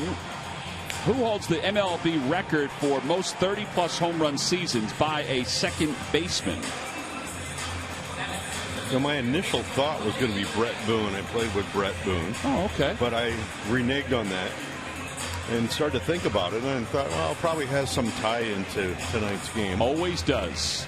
And I'm going to say the ball was just thrown to him down to second base, Mr. Dan Uggla. Dan Uggla is correct. 5 seasons of 30 home runs or more at second base, 2007 to 2011. Ryan Sandberg had 40 in 1990, 30 in 1989, and then 26 in 92, 91, and 85. Log back on to Phillies.com to find out if you're a winner of a Phillies prize pack. And thanks for playing Jeep Stump the Fans. Cody Ashley leads it off here in the bottom of the 5th. Takes low, 1-0. Whatever happens with Uggla as he moves forward, you know, he's struggling as a hitter, but it's remarkable that he was a Rule 5 selection out of the Diamondbacks organization. Guy the Diamondbacks probably thought could eventually help them in some way, but the Marlins thought he could help them. They can help them a little easier. Right. Well, look at Shane Victorino. He Very was true. a Rule 5 guy. Was it not twice? Twice. 1-1 pitch. Pulled foul, and it's 1-2.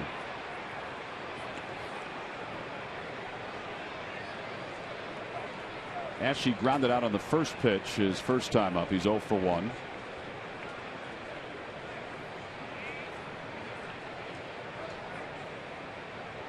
Swing and a miss. And that's 7 strikeouts for Santana. This Thursday, the Phillies and the Braves will wrap up this 4-game series at 1:05. It's Business Person Special, and it's a Citizens Bank Red Goes Green Day. Fans can engage with local green vendors around the ballpark and learn more about the Phillies Red Goes Green sustainability initiatives. For more information, visit Phillies.com/Red Goes Green. Order tickets at Phillies.com. Roberto Hernandez takes strike 1.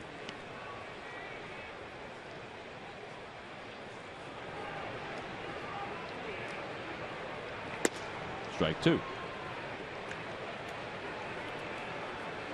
Both of these pitchers kind of sailing right through this game. Roberto's had a little bit of trouble with guys on base, a man on third base, but I'm not going to say it's been a cakewalk, but sliding right through 5 innings before you know it. Keeping the ball on the ground, too. Yes, they are. Here's the 0-2 to Hernandez. And it's 1-2.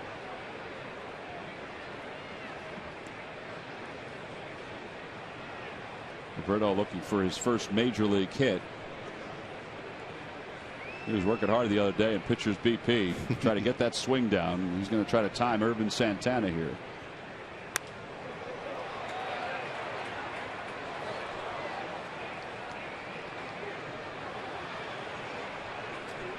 He was taking BP the other day, and he was, every time he made contact, he'd spin around. Like his entire body would spin around.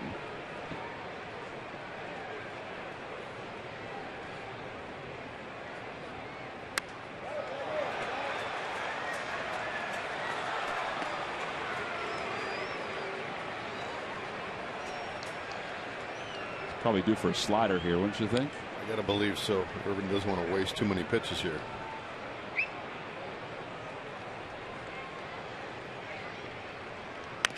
Chopper back towards second. And Uggla can walk it over to first base. 4-3 on the putout. Fans are booing Roberto Hernandez for not hustling up the first base line. How good has Urban Santana been tonight? Well, he has struck out 7 so far. A lot of ground balls. The only run is the home run by Howard. But he's mixed his pitches up pretty good. He has. There was a strikeout there with Jimmy with the ball down and away. Fastball up. The first one to Chase and a changeup. Fastball away to Ryan Howard. He has mixed his pitches up very well using his fastball, changing speeds with his fastball, a good slider, and a real good changeup. Matching against Roberto Hernandez, who just grounded out. Now it's Tony Gwynn. Gwynn is 1 for 2. A bunt single his last time up.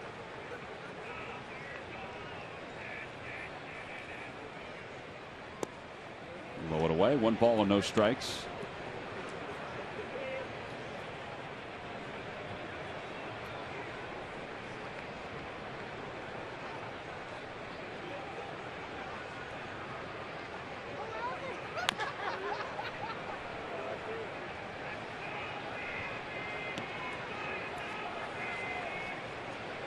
Mentioned before about Gwynn, that play at the plate. Major League Baseball, Joe Torre, who's overseeing the replay of Major League Baseball, they admitted that the umpires did get it wrong yesterday as far as their call with Jeff Mathis at the plate. The umpires yesterday felt that Tony Gwynn was so far away from the plate that Mathis, it didn't matter that Mathis was blocking it, that the ball arrived well before Gwynn. But apparently that's not the interpretation, which is what we said yesterday, that he still needs a path to the plate in order to slide. Check swing. Did he go? Yes, he did. Anyway, there's going to be plenty of time to talk about that play and all of the replays and potential blocks of home plate as we move through 2014, as we continue to try to understand all of the new rules.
With the Phillies.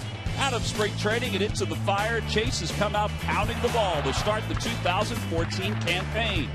In just the first week, his 2 home runs, a .458 average, 11 hits, and 5 for extra bases, including his 300th career double, is the exact production Ryne Sandberg is looking for from Utley's location in the lineup. The chase for success has started early, and it's brought to you by Independence Blue Cross. Live fearless. Back here at Citizens Bank Park, we go to the top of the 6th inning. Jamie, you're a professional athlete. Could you do what the Fanatic's doing right there with that hot dog gun? Could I do it? Yeah, without having any difficulties. I mean, there's tinfoil all over the place. It seems like whatever you want to call that launcher was just crushing the tinfoil. Yeah, he's having a lot of problems with that. Freddie Freeman will lead it off. What I was going to ask you, actually, as a professional athlete, we saw Chase Utley as the Philly of the week. He didn't really divulge a whole lot yesterday in his interview with Murph. I mean, he didn't want to jinx anything as far as his offensive production goes. Well, I get that. You know, and I'm sure he looks at what he's doing as, hey, I'm just doing my job. And he is, and doing it quite well. He's watched his teammates with just 3 hits so far tonight against Urban Santana. Braves only have 3 against Hernandez. 3-0 to Freddie Freeman.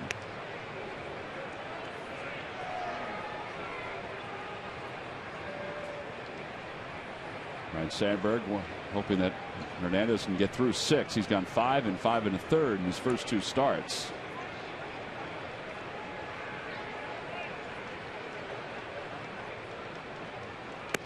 And ball 4, and the leadoff batter is aboard.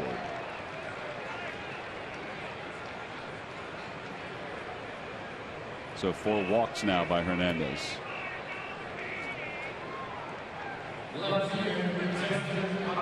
So we were talking about that play at the plate yesterday. Just to kind of wrap it up, see how Jeff Mathis is blocking the plate and the ball has not arrived yet. Now, this is where I disagree with the umpire's explanation. He's starting to slide right there before the ball arrives, and there's no lane. Yeah, that's right. There is no lane. That's why we struggled with it yesterday. According to what's written or explained, is not what took place. Yeah, according to what's written, Tony Gwynn should have been awarded a run because Mathis was blocking the plate with his leg. In reality, he needs to be above the plate and has to come in with a sweeping tag. At least that's everybody's understanding of the rule. Tony Gwynn said that yesterday. Ryan Sandberg said that also. Inside, 1 ball, 1 strike. Fortunately for the Phillies, it didn't hurt them in their victory. But who knows? I mean, down the road, if they're not all on the same page as they feel through this whole thing, it may hurt a team.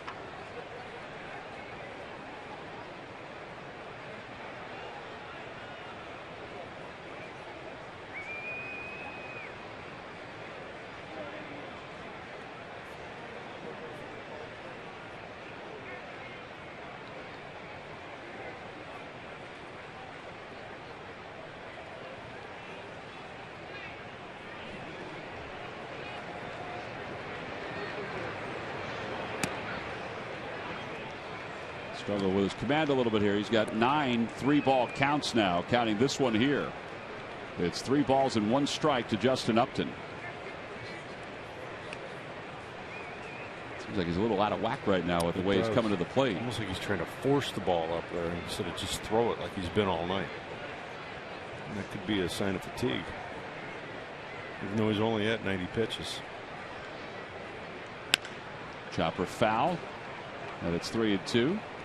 And I do believe, getting to this part of the game, 6th inning, you're 1-0 lead. I'm not trying to think for him, but starting to think, all right, I don't want to make a mistake. But to me, that's the wrong way to think, because it's a negative thought, it's a cautious thought, rather than being aggressive like he has been all game.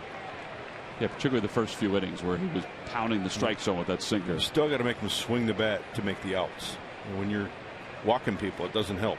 Swing and a miss. He got him. Comes back and throws a changeup, and Upton is struck out for the 2nd time. 1 out here in the 6th.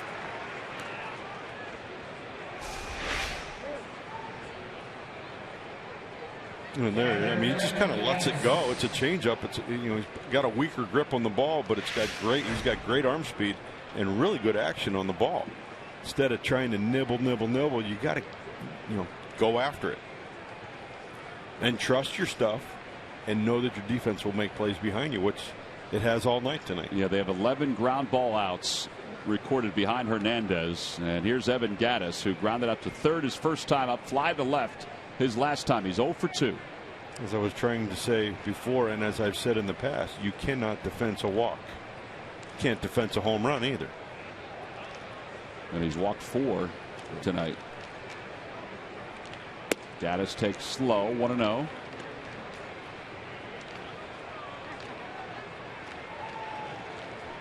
And I think sometimes there's smart walks based on the situation. Like was it in the 2nd inning when Ramiro Pena, when he walked Ramiro Pena to face Irvin Santana with a man on 3rd base. I like that, knowing the situation. Looked like he may have even done that, you pointed out, with Hayward. Yep. In a couple of his at-bats, too, to get to a right-hander instead of facing the lefty. Exactly.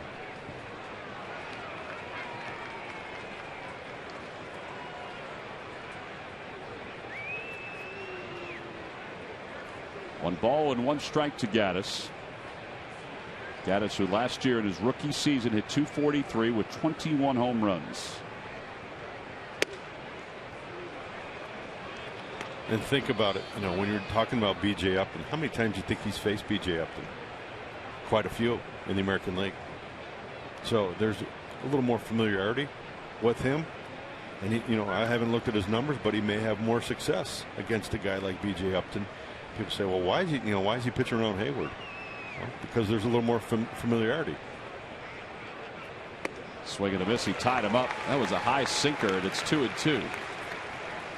It's funny, the stats that are provided in, as Mike Schmidt said yesterday, the newsy notes, which is what they used to call the notes when Larry Shank was doing them for the Phillies, has the matchups, and it has just Upton. So you had to do a little more searching to figure out whether it was BJ or Justin, but you figured it was more BJ than Justin because of the AL. Now time is called. Well, he is working up a sweat here tonight, huh? He is a sweater. I've noticed that in some of his previous outings, but not quite like tonight. It looks like he just came in out of a rainstorm.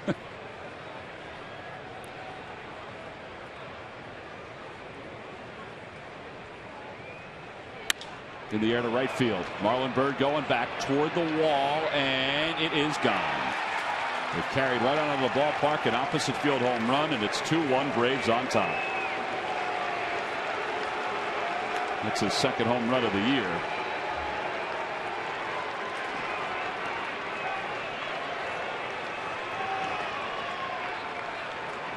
Well, he left it out over the plate, and he shot it the other way.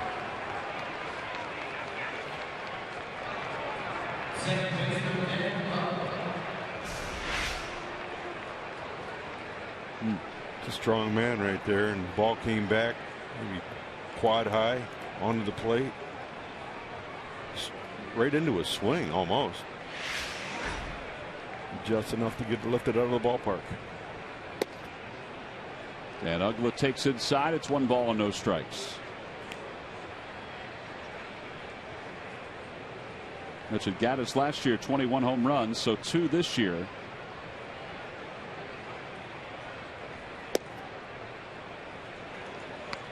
See, and here's where that leadoff walk comes into play. How many times you hear leadoff walk scores? Another example. Leadoff walk scoring or a 2-out walk.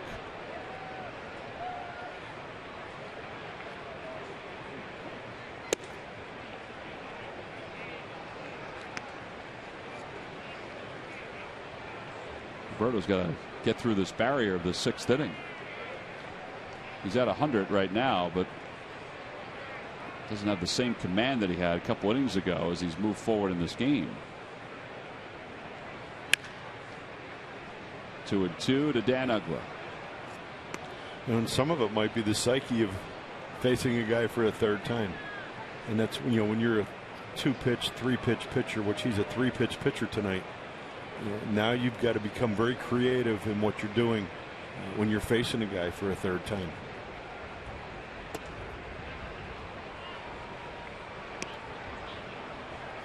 And he's thrown a lot of sinkers this inning, and really has lost a little bit of command with his sinker. Yeah, he's only lost a little velocity, but he's lost command. His fastball has been in the 89 range for a lot of this inning.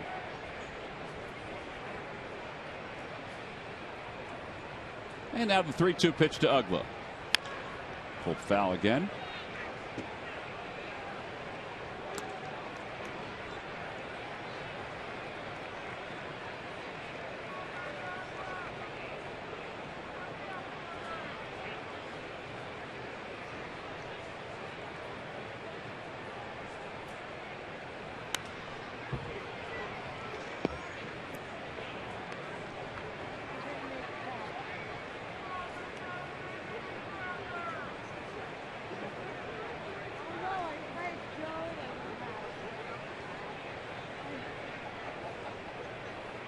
As if he's pitching at an old Marlins stadium down in at the old ballpark, Landshark Stadium, whatever it's called now.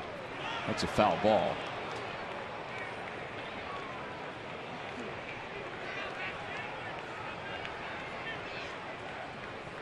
MLB.TV Premium, the #1 live streaming sports service, is celebrating 12 years. Join the millions of subscribers Watch every out-of-market game live in true HD on over 400 devices. Visit Phillies.com for details. Working hard to try to get Dan Uggla here. It's 3 balls and 2 strikes. Inside ball 4. 5 walks to go along with 3 strikeouts. A 9-pitch at bat. And still nobody up in the bullpen.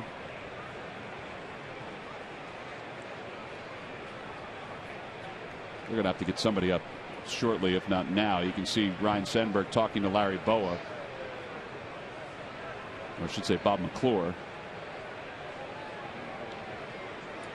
Carlos Ruiz is buying some time. So is McClure as he goes out to the mound. And Bo's going to go to the phone and get somebody up and warming for the Phillies.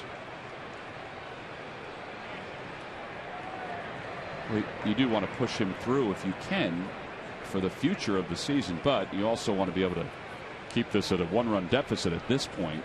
Most certainly.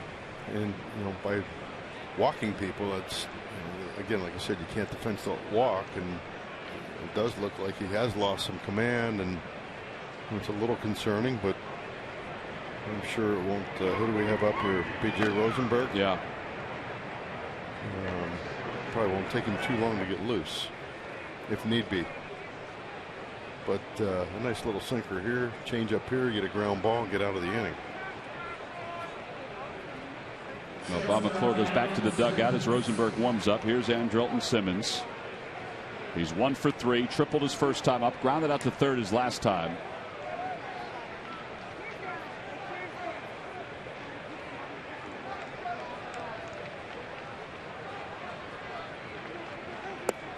Sinker low, and it's 1 ball and no strikes.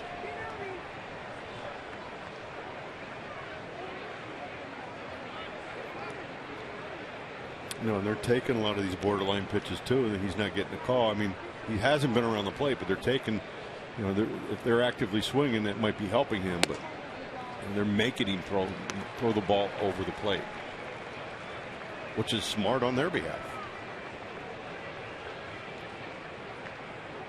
He's thrown 26 pitches this inning. And now it's 1 ball and 1 strike to Simmons. Uggla's over at first.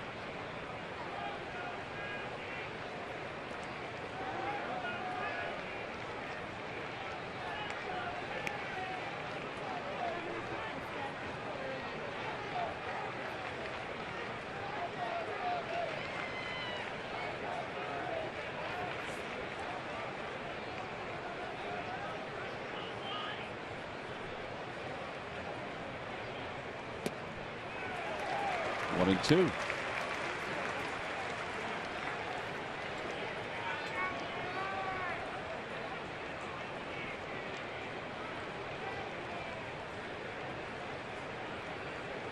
Looking at Ryan Howard, and I'm going to have to ask him about why he stands off the bag when he holds the base runner on.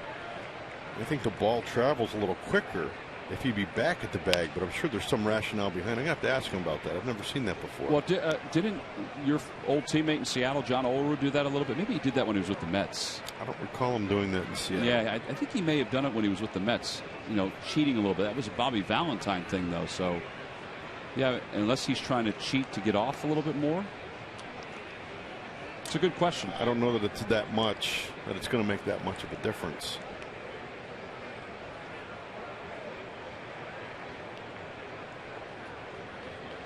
Maybe you can text John Olerud and ask him what he would think. Why a first baseman would do that. I mean, he might be a little closer to the base runner, but the base runner's still trying to go back to the bag. Chopper again foul, and it remains 1 ball and 2 strikes to Simmons.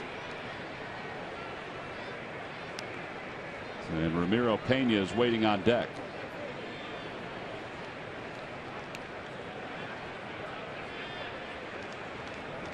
Rosenberg continues to warm up in the bullpen.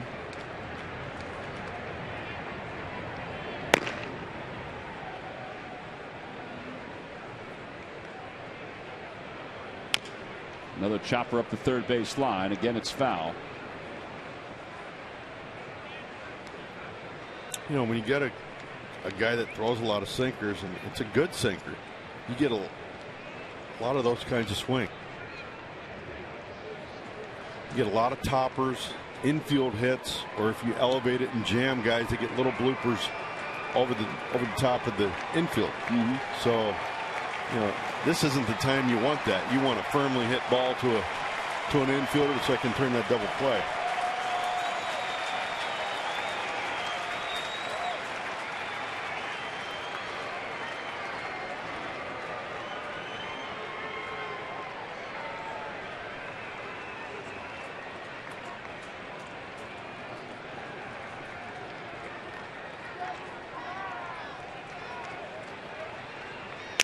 Ground ball right side. Utley is going to go to his left. They'll have one play, and that's it.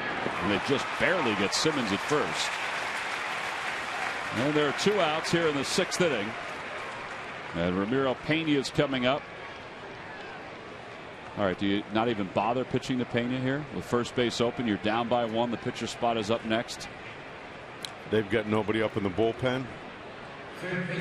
Yeah, I mean, I think you got to at least consider it. Well, Ruiz is standing up, so they are going to walk him intentionally here. And they'll pitch to Urban Santana. Santana is 0 for 2. Pena, meanwhile, is 1 for 1 with a walk.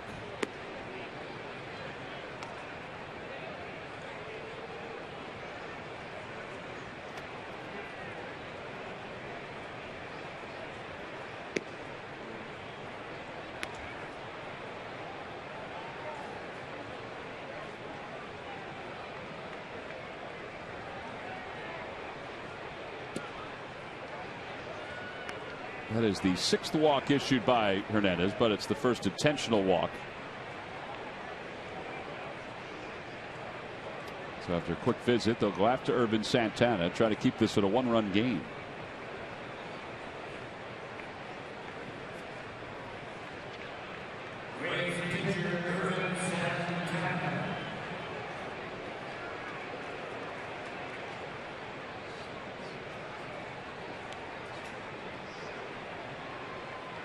And he lines one, caught by Chase Utley's side, is retired. 2 runs, however, do score against Roberto Hernandez, so the Phillies are trailing it by 1. We go to the bottom of the 6th here in Philadelphia.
Thomas Jefferson University Hospital. Call 1-800-JEFF now for an appointment. By Delaware Valley Honda. Visit your local Delaware Valley Honda dealer or shophonda.com. And by McDonald's. I'm loving it. After a 36-pitch top of the 6th inning, we go to the bottom of the 6th, and the Phillies trail it 2-1. It'll be Jimmy Rollins, Chase Utley, Ryan Howard to face Urban Santana. Braves with 2 runs on 4 hits. Meanwhile, the Phillies 1 run on 3 hits. Each team has left 1. Hernandez is no doubt done, and he walked 6 tonight, 1 intentionally. And he struck out 3. Jimmy Rollins walks to the plate, gives us a moment to chat with Murph. Murph, take it away. All right, thanks a lot, Tom. Well, we'll give you an update on Phil's pitcher, A.J. Burnett, who, remember, left his last start after feeling a twinge in his groin. He had an MRI yesterday, and it revealed a small inguinal hernia in his groin. However, the good news is that he believes he can pitch through it. He got a cortisone shot today, and he says he feels pretty good, and he knows that if by pitching, it's not going to get any worse. So he is going to make his start on Wednesday. That is certainly good news for the Phils, as A.J. Burnett will be able to continue. It's a similar injury to what Cole Hamels pitched with back in 2011, and many other players have played through these kind of injuries before. It just becomes a matter of tolerance at that point. So A.J. Burnett thinks he's going to be okay. So that's good news. All right, Murph, we appreciate that. And Mike Adams also said that he thinks he'll be activated tomorrow for the Phillies. There's A.J. Cliff Lee and Kyle Kendrick watching on. The count is no balls and 2 strikes to Jimmy Rollins. Rollins tonight is struck out, and last time up he oddly sacrificed Tony Gwynn from second to third. Takes inside. It's 1-2.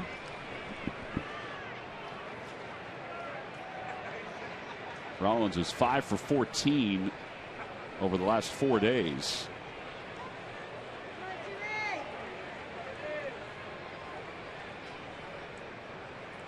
Swing and a miss. 9 strikeouts for Urban Santana. And that'll bring Chase Utley to the plate.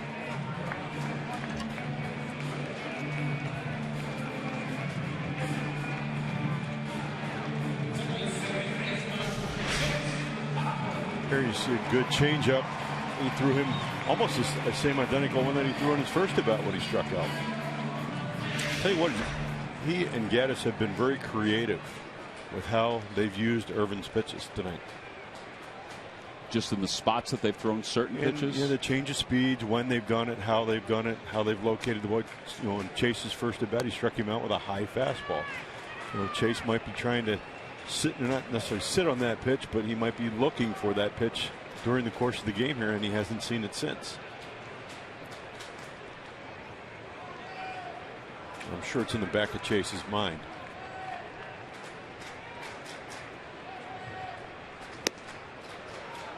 One ball and 1 strike. He's really located that fastball well. You know, the fact that he's throwing that pitch right there in that spot.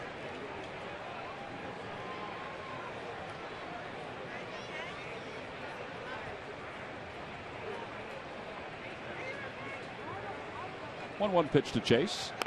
And he nubs it up the first base line, and it's foul.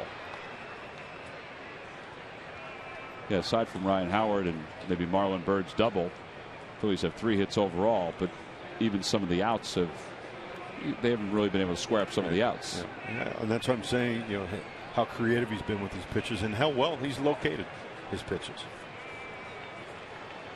And he's been really efficient. I mean, you look at his pitch counts: 12, 20, 12, 19, 15, 7 here in the 6th. And he really hasn't been under any duress. 2-2 as that pitch is low and in. And again, he's a veteran.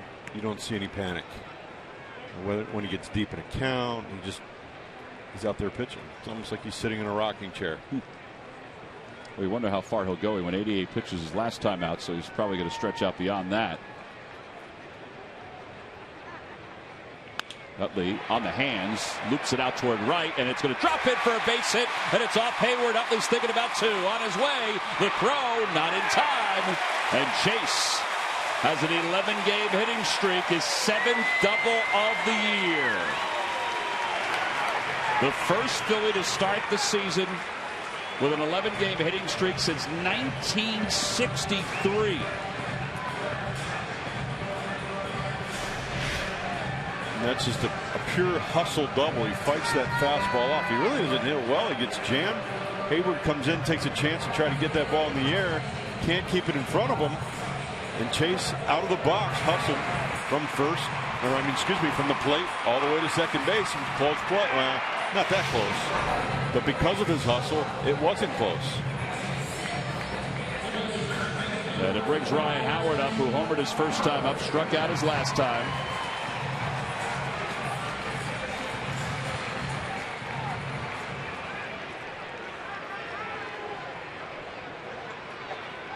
They have the overshift on. Uggla's not as deep on the right side as he would be if there was nobody on. Outfielders are deep, though. A base hit, even with the arms, and there's some pretty good arms out there, should score Utley.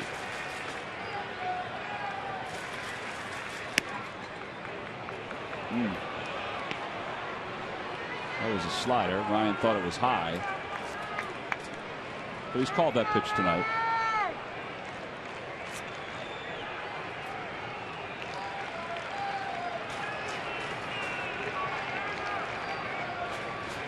Doesn't look like he's broken a sweat out there, does it? Well, if you compare him to Roberto, that's why I said two different guys, obviously, two different body types.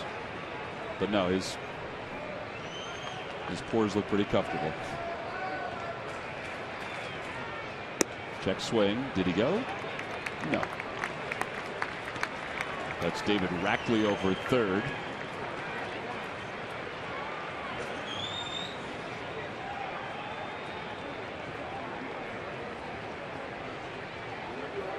Utley in scoring position. Simmons keeping him close.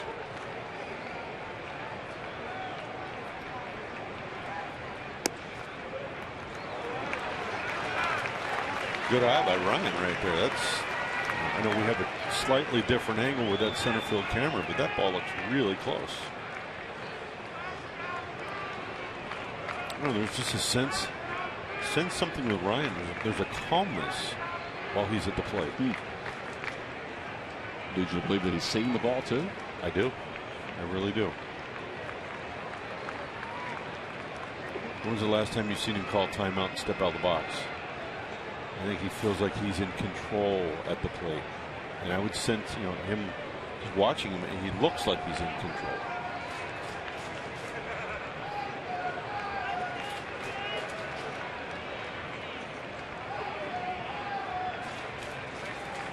Well, now Gaddis and Santana are going to meet at the mound. They're in front of the mound. Well, usually with a runner on second base, you go to multiple signs. I'm sure they don't want to make anything obvious with Chase on second base. Not insinuating that they're relaying, but there are some teams and players that use it. Some that don't. Some players don't like it. Some players do like it.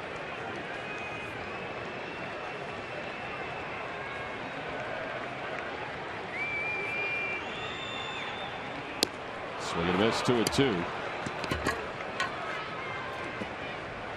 As a pitcher, would you say anything to a base runner?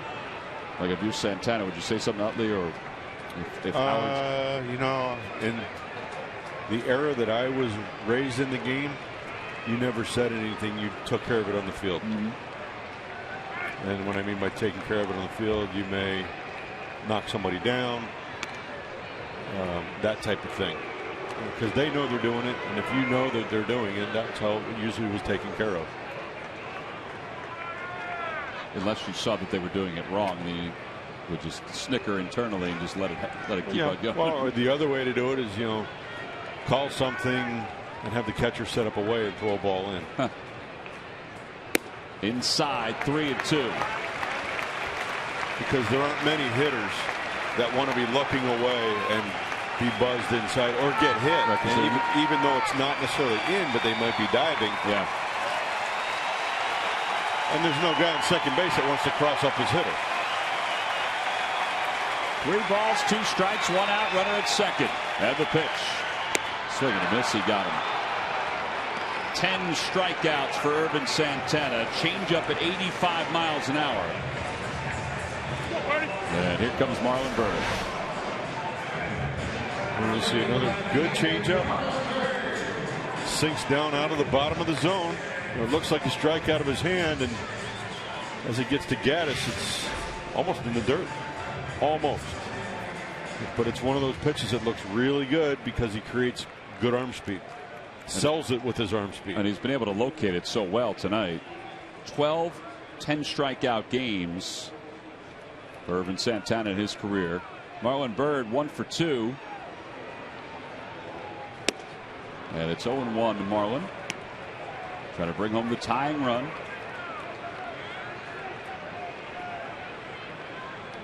Phillies are hitless with runners in scoring position. Yeah, he's really had good command of all three of his pitches all night.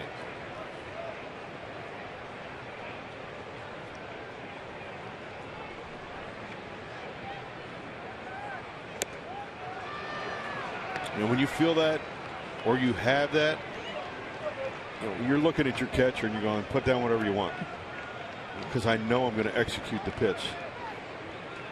It's a good place to be. It's kind of where Chase is, you know, Chase as a hitter right now. I'm going to go up there, I'm going to get a hit.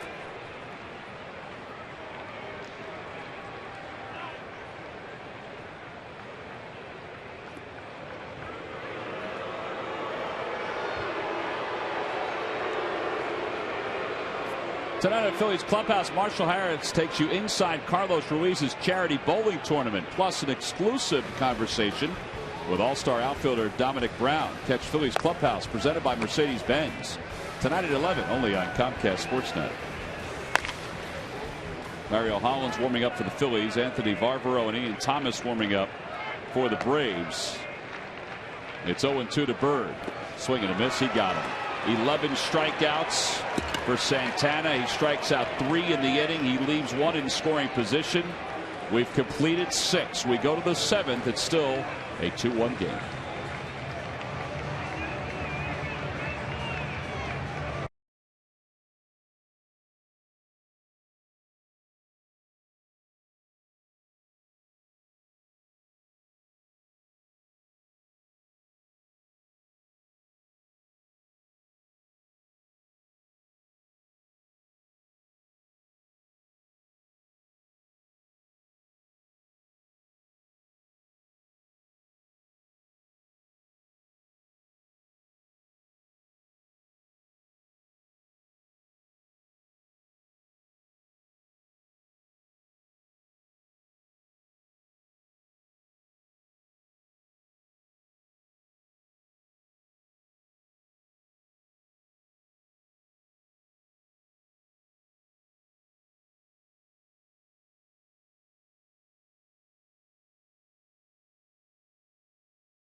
Time now for your local Honda dealers game summary. Evan Gattis' 2-run home run is the difference right now.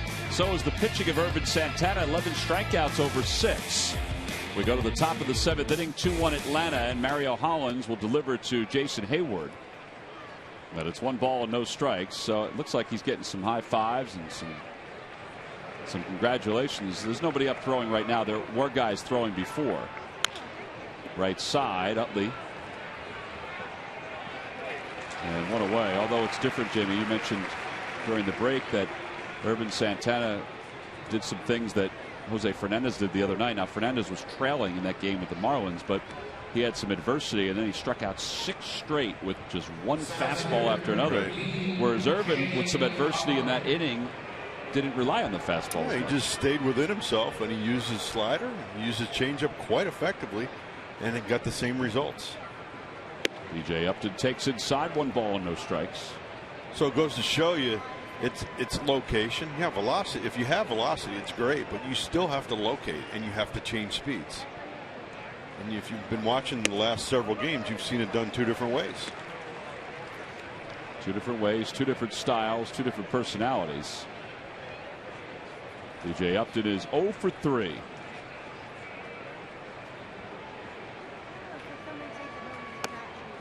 Two and 1 as Hollins delivers low and in. Mario's numbers.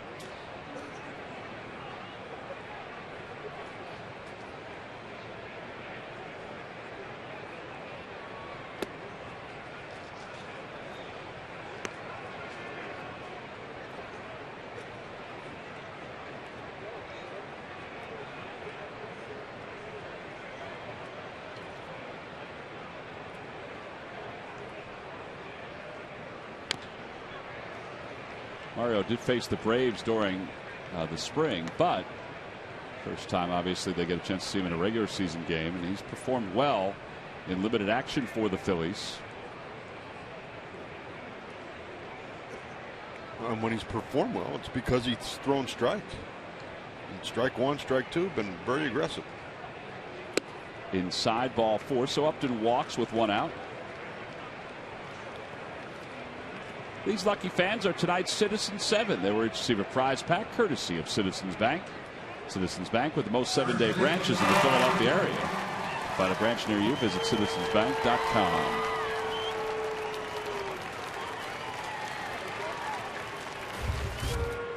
Freddie Freeman, the hitter. Freeman has scored 1 of the 2 runs. He was on base when Gaddis hit the 2-run home run.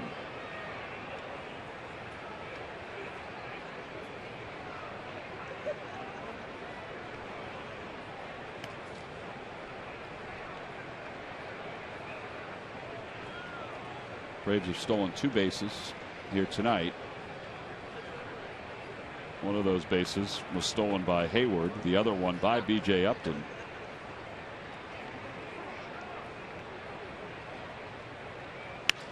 Out toward left. It's not deep. Here comes Brown, and he'll make the running catch.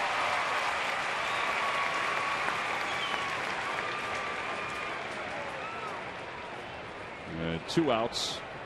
And here comes Justin Upton. That's Ian Thomas.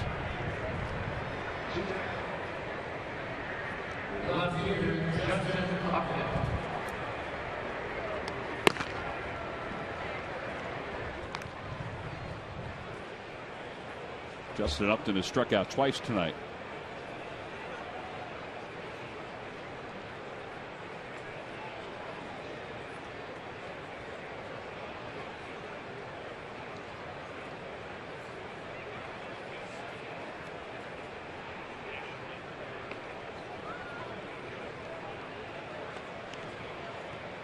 Mario works it over to first. He talked about that, how important it was to work on trying to keep the runners close at first. That's been one of his goals during the spring and even his first 2 weeks up here in the big leagues.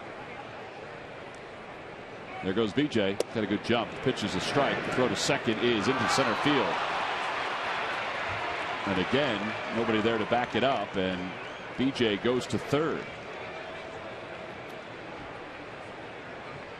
Second error of the night for Carlos Ruiz.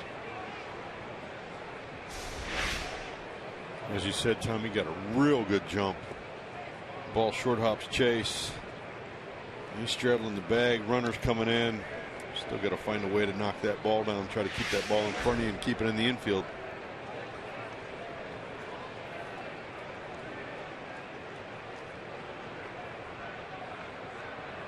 Outside, way outside. 1 ball and 1 strike.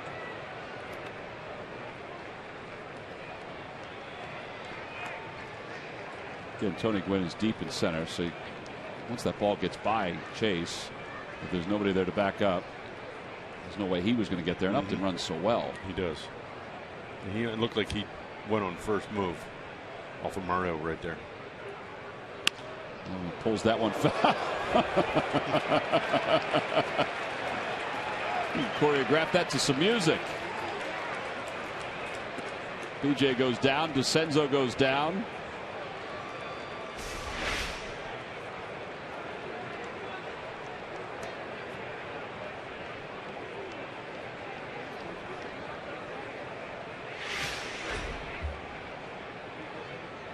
Justin said that's what for picking on me when we were at home. Yeah, right.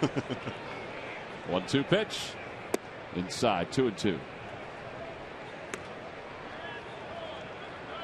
How cool must it be to have your brother playing on the same team?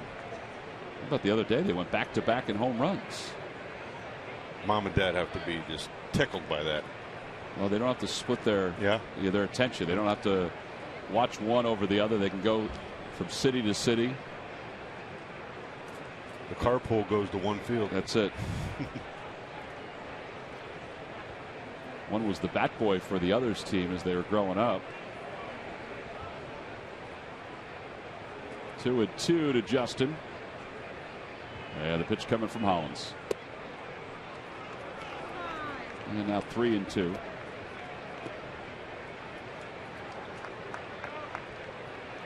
Figure this is going to be the last batter for Hollins if he loses Justin Upton. He's got BJ over third.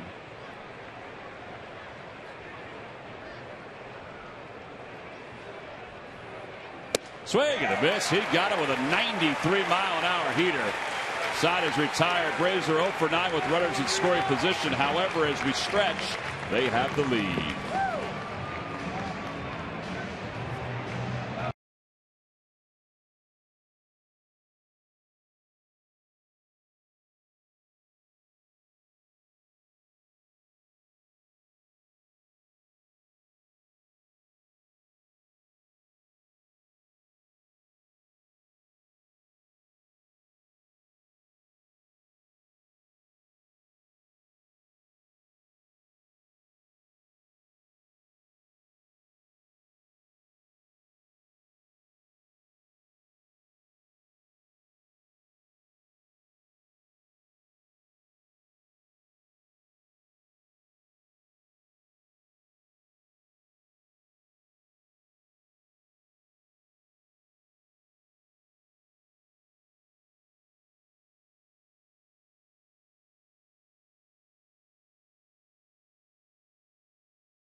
The seventh inning, the Phillies down 2-1. Tuesday, April 29th, the Phillies will take on the New York Mets in the second game of a two-game series, and it's the Philadelphia Science Festival presented by Dow. More than a dozen fun and interactive exhibitions, or exhibits, excuse me, will be here at the ballpark. Children can explore and complete tasks on their way to receive their own Science Festival night and Phillies prize. Teachers can receive Science Festival night curriculums for their classroom. It's also a Hatfield Dollar Dog Night. Take advantage of the Science Festival ticket discount. For event details and to purchase, see Phillies.com/science. Ian Thomas is in his sixth ball game for the Atlanta Braves. I almost said for Virginia Commonwealth because that's where he went to college. He's a VCU Ram. What do you got on Ian Thomas there, Jamie? You know, I don't have a whole lot of velocity stuff, but I got some awesome information. 09, he played in Winnipeg in the Independent Northern League. He's done it the hard way. And then in 2012, he played for York in the Independent Atlantic League, and in May of 2012 was signed by the Braves. So 3 years plus in independent baseball. And I think that's why there's not a whole lot of information out there on him. Well, he's from Virginia Beach. We said he went to VCU. Dominic Brown takes low. 1 ball and 1 strike.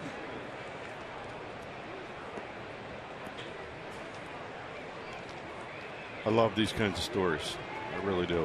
It just shows what hard work and dedication and stick-to-itiveness can do.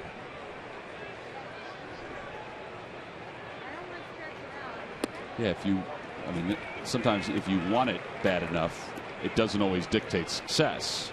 But if you love the game, like I know you do, and you persevered for a long time like he does, good things could come if you keep on working at it. His numbers were pretty good in independent ball, too. Dominic pulls it foul. And we're seeing, not like it's a readily amount of people, but more and more players who have come through the independent league baseball that have made it to the major leagues. I just think it's really wonderful. It's great for that, that level of baseball. Gives kids hope. Dominic pulls it to the right side. And Freeman flips it underhand. And as we see, scouting at times is not an exact science. And no disrespect to any scout or what they do. Sometimes you're right, sometimes you're wrong, and that's just part of it. And sometimes it takes guys a little longer just to develop from a maturity standpoint, physically and mentally. Yep. I think Thomas may have hurt himself a little bit trying to cover first base. But there is one away for Carlos Ruiz.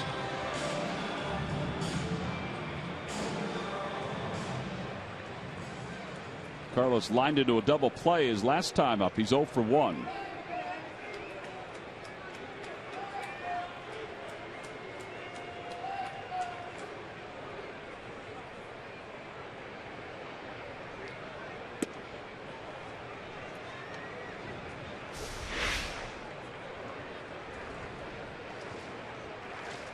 Ooh, I think he rolled his ankle slightly when he tagged first base. Yeah, initially I wasn't sure if Dominic had stepped on it by mistake. Inside, 2-0.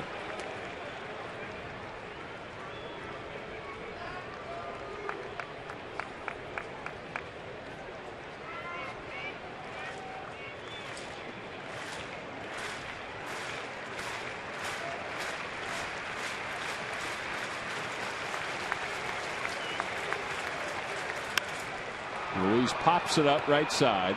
Dan Uggla.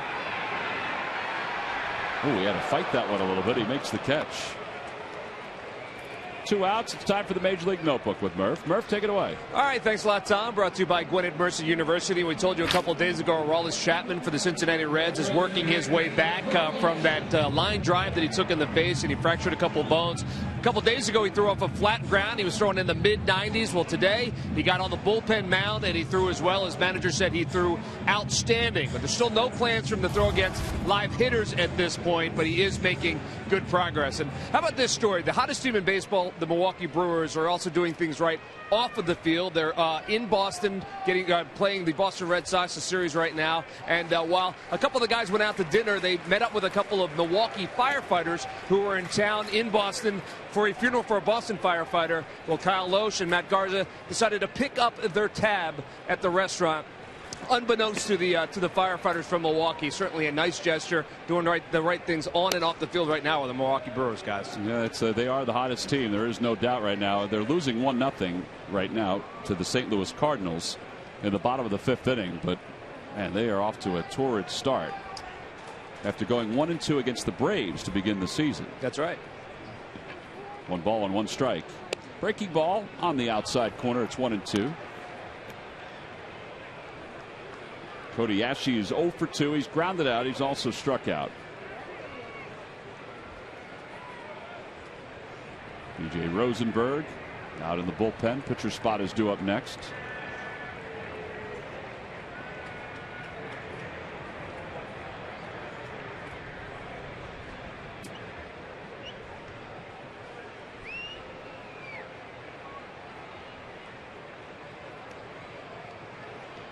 Toyota Major League Scoreboard, the Reds and the Pirates are tied at 7.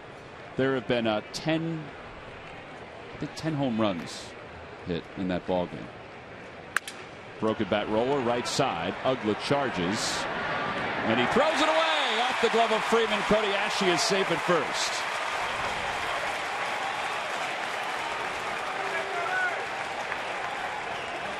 E4. Yeah, that'll give John Mayberry a chance to pinch hit here in the bottom of the 7th.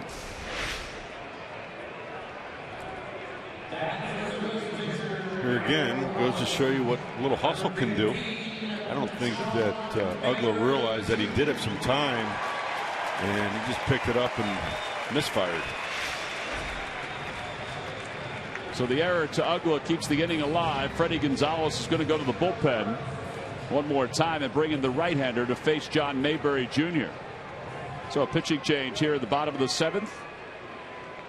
The Phillies trail at 2-1. And we'll see if the Phils can get some fire off the bench when we return to Citizens Bank Park.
Giles is off to a great start for the Reading Titans. 4 games, 5 innings, 11 strikeouts, and he's throwing over 100 miles an hour. I mean, he's absolutely firing right now, as we expected he would, but his command has been outstanding. Cam Perkins, an outfielder for the Titans, 4 RBIs, 7 runs, 7 doubles. Former 6th-round selection in 2012. Anthony Barbaro is the new pitcher for the Atlanta Braves. This is his 4th game, and he's on to face John Mayberry, who's pinch hitting for Mario Hollins with a runner at first. That pitch is over for a strike. It's 0-1. Cody Ashley reached on an error by Dan Uggla. John is 3 for 11 on the year, 2 extra base hits as a pinch hitter.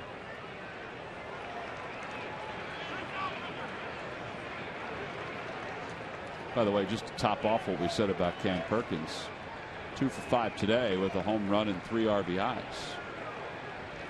It's off to a really nice start. Yeah.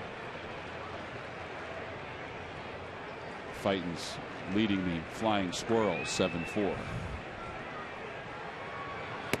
Swing and a miss, 0-2.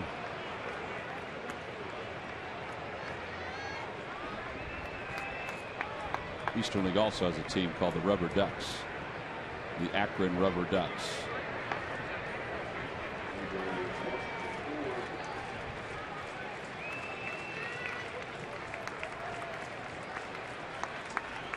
It's 0-2 to Mayberry.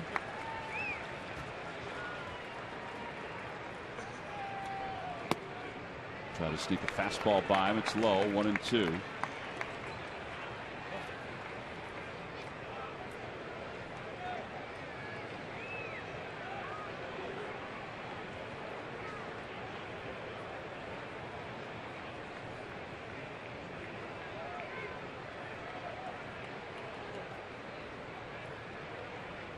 Swing and a miss. He got him with a breaking ball. That's 12 strikeouts tonight for Braves pitching.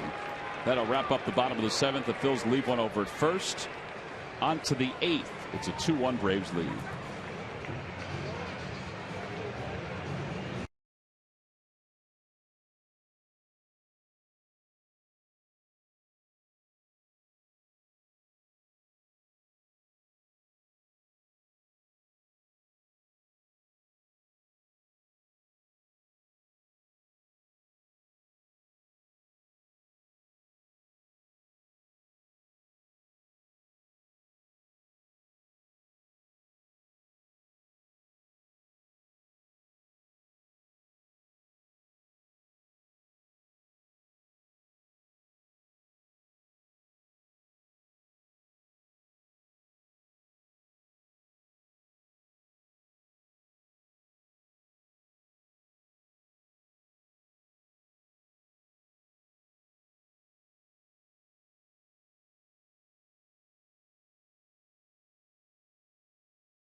By W.B. Mason. You can't go wrong when you buy right. And buy Nissan. Choose Nissan today for great offers on our most exciting lineup ever. Shop at ChooseNissan.com. Just a 2-1 game as we go to the top of the 8th inning. Which the Braves have scored 23 runs on 33 hits in their 3-game sweep of the Washington Nationals. Phillies also had a lot of success offensively against the Marlins. Tonight, not a whole lot of offense for either team, as B.J. Rosenberg will take over here in the top of the 8th inning. And he'll face Evan Gattis, who is the difference tonight. His 2-run home run in the 6th inning against Roberto Hernandez gave the Braves the 1-run lead. First pitch is high. It's 1-0.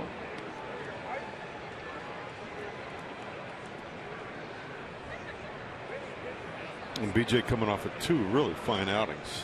So hopefully he can continue to build some forward momentum from those 2 outings. And whatever was wrong neck-wise, the stiff neck, he seems to be fine. Mm-hmm.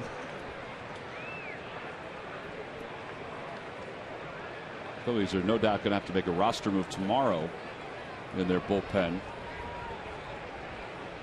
if Mike Adams is indeed activated. Low, ball 2.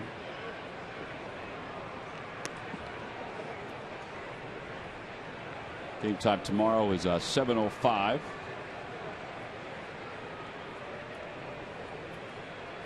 Cliff Lee will be back on the mound against David Hale.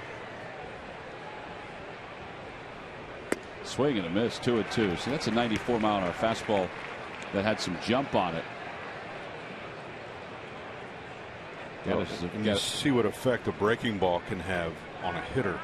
He was sitting on a breaking ball there and threw a 94-mile-an-hour fastball, and he chose to try to swing at it. It was way behind it. Gaddis is a really good fastball hitter.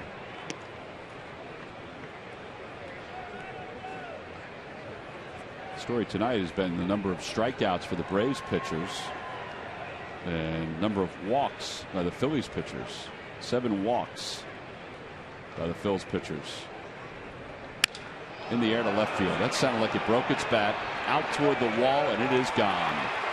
I don't know if it broke his bat. It sounded like it may have. It doesn't matter. He's strong, and he hits his 2nd home run of the night, and it's a 3-1 ball game.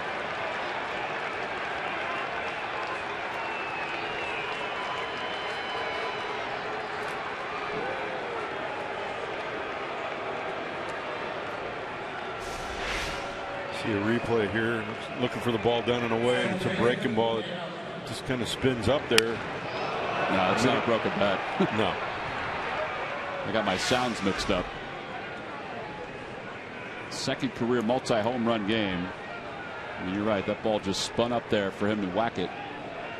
So now Dan Uggla. Uggla is 0 for 2 with a walk. Low, ball 1.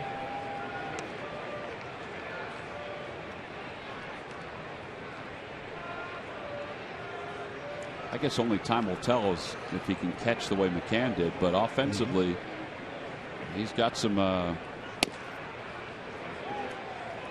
pop. Well, if he hits, they'll find him a position. Like last year when they put him in left field. Exactly.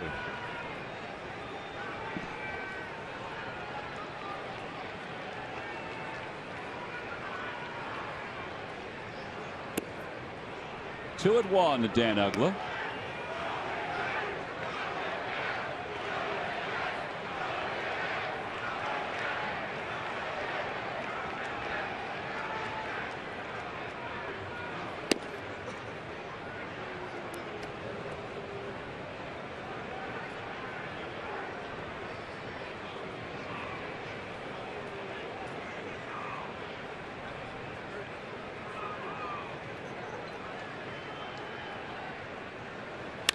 That one's hit well. It's not coming back either. Back-to-back home runs for Gaddis and Uggla, and it's now a 4-1 ball game. Braves have hit 3 home runs tonight, 2 here in the 8th.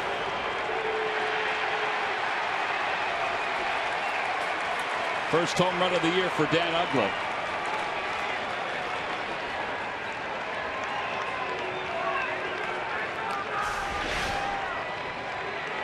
See a fastball down, not quite down far enough, but on the inner third of the plate.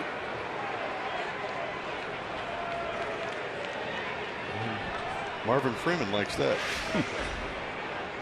Freddie Freeman. Got names mixed up here tonight. Marvin, you probably pitched with Marvin Freeman. Yeah, you're right. You're right. 29th career home run for Uggla against the Phillies. Bob McClure out to the mound as the Phillies will get bullpen action. Behind Rosenberg. A couple of good outings by Rosenberg, and now he's given up a couple home runs here in the 8th.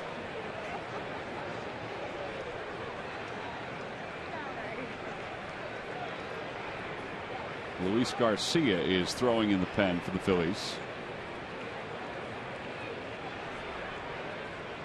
Well, I mentioned that the Braves had 23 runs on 33 hits in their 3-game sweep against the Nationals, and they were belting home runs in that series.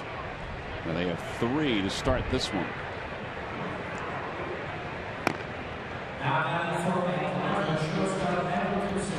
So now Andrelton Simmons. He's 1 for 3, a triple and 2 groundouts. Inside, 1 ball and no strikes.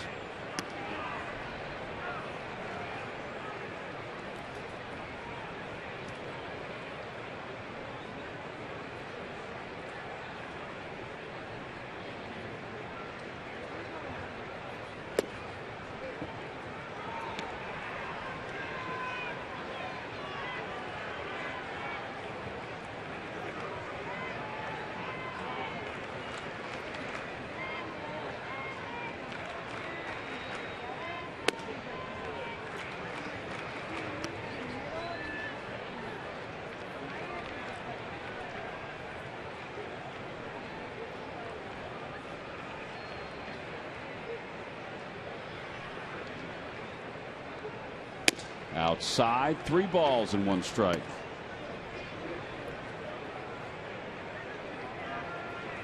Three-game sweep of the Marlins. The Phillies pen 3-0 with a 2.13 ERA.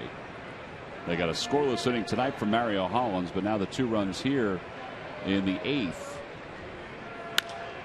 Out to right field. That's playable for Bird as it slices toward foul territory, and he ran out of room. That's a tough play. Yeah, it is. Coming close to that wall. Not exactly sure what's going to happen. You don't know if a fan's going to reach out. He slides in there. Just barely misses the ball. Just barely misses the wall. It looks like, yeah, it's just a tough play.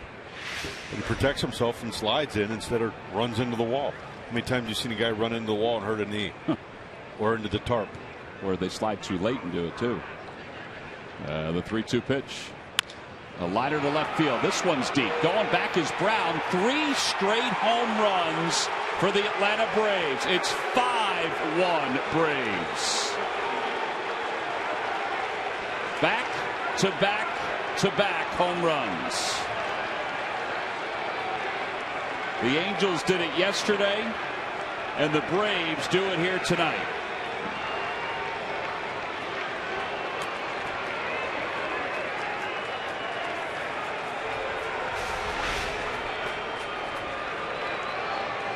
Another breaking ball right in the middle of the plate. Fortunately, BJ tonight just all 3 of these home runs. 3-2, 3-1, 3-2. They've seen a lot of pitches, and unfortunately, they're poorly executed pitches in the middle of the plate. So BJ Rosenberg's night is done. Still nobody out here at the top of the 8th inning. The Braves have scored 3 on 3 straight home runs. You don't see that often in baseball. Luis Garcia is coming out of the pen. We'll be back after this.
Braves lead at 5-1 here at the top of the 8th inning. Evan Gattis got the scoring started in this inning. The first of 3 straight home runs. Then Ugla, he was number 2, and Drelton Simmons was number 3. And now the Phillies go back to the bullpen for Luis Garcia, makes his 2014 debut. And Ramiro Pena takes a strike. It's 0-1. Mentioned the Angels yesterday, back-to-back-to-back home runs. Your buddy, my buddy, Raul Ibanez was part of that back-to-back-to-back home run streak for the Angels. A little dribbler foul. It's 0-2. Man just keeps on hitting. I don't know what he's doing, but he just keeps on hitting. Hitting machine, and good guy that guy is. Left the Phillies, you thought, well, maybe he's got one more year. He's going to go back to Seattle, say goodbye to everybody. Then he went to New York. You say stopped in New York for a little bit, and I'm going to go hang out in Anaheim for a year or two. 0-2 pitch. Foul ball. It remains 0-2.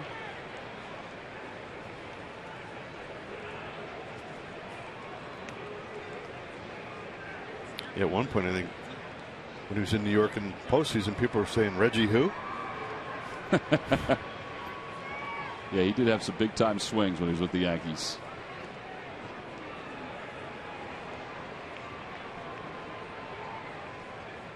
Oh, 0-2 to Pena. And a called strike three. Backdoored one.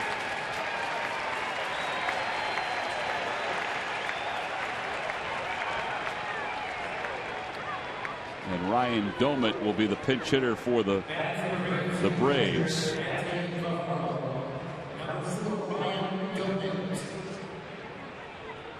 Luis Garcia was out of baseball prior to last year. He was cutting hair, teaching some kids how to pitch in New Jersey. Started throwing on his own, was throwing in the 90s. Thought, maybe I got something going here again. Phillies sent some scouts to go look at him. They liked what they saw. They signed him, and he made it to the major leagues for the first time last year. And he can still cut hair if he wants to. 1-0 to Domit, switch hitter. Outside, 2-0. How do you just find 94? Yeah, I don't know. I searched for it my whole career. All the way back.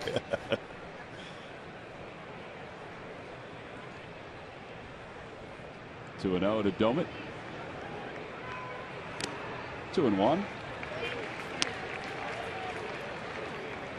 It's a nice breaking ball right there too.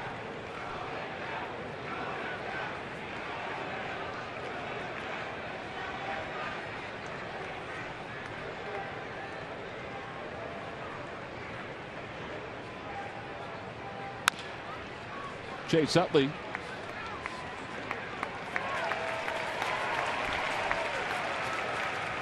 Two away, and back to the top of the order for Jason Hayward.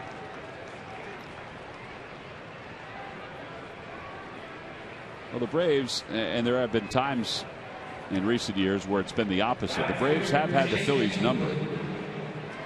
They've won 22 of 29 against the Nationals, but they've also had a pretty good run against the Phillies.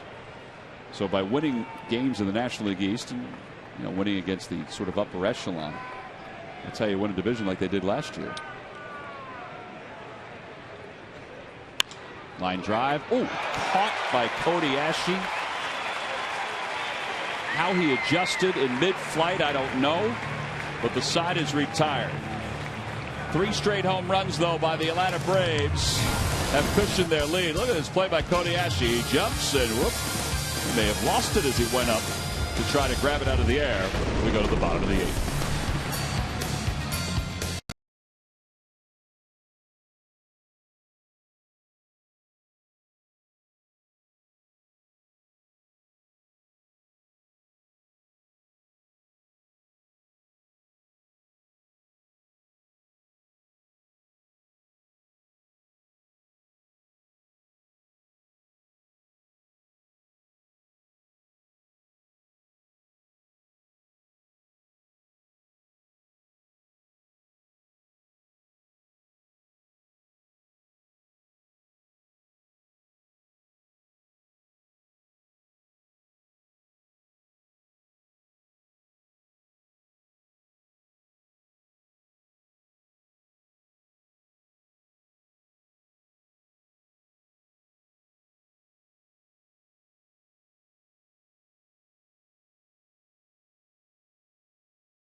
17 and 14 game ticket plans.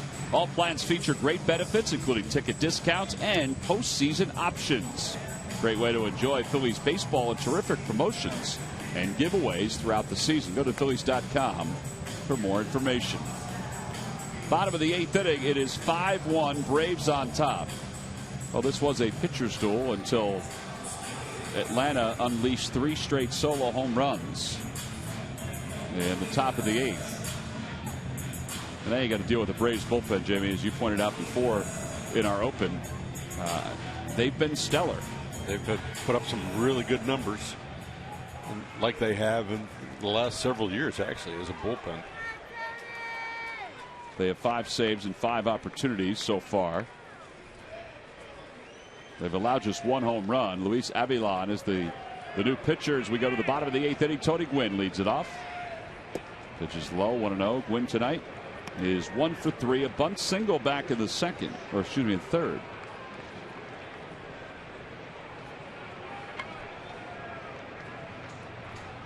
It'll be Gwynn, Rollins, and Utley, top of the order for the Phillies. Up high, 2-0.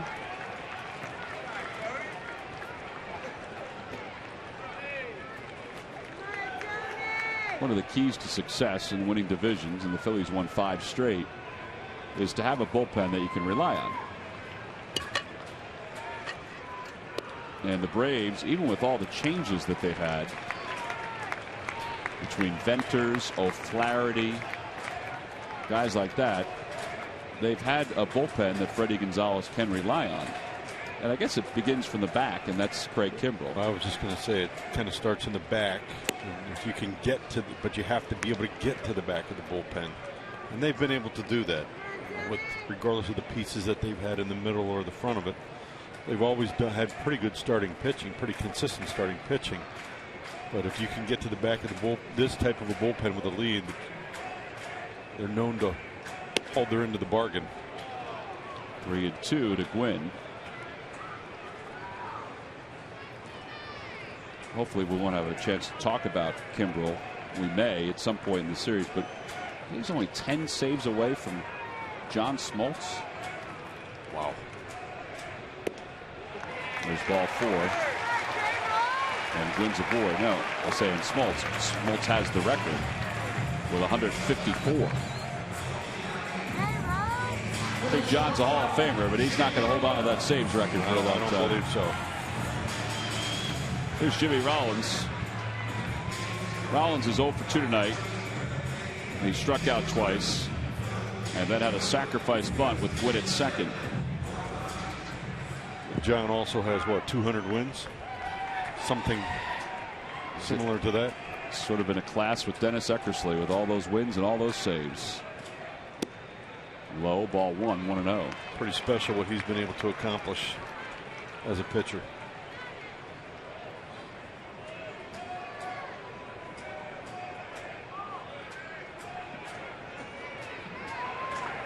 Line drive, base hit to left field. Well, the Phillies got something cooking here in the bottom of the 8th inning. Let's see if one of the National League's hottest hitters can keep this baby rolling.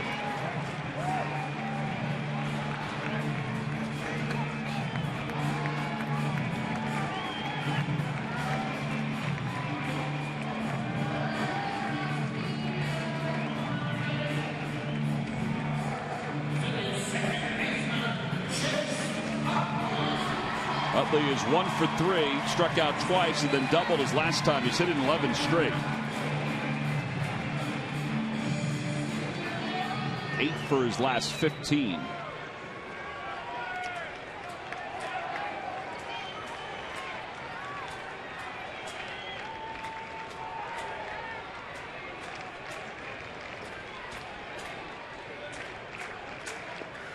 In the dirt. And Gaddis blocks it and keeps it around the plate. And it's 1-0.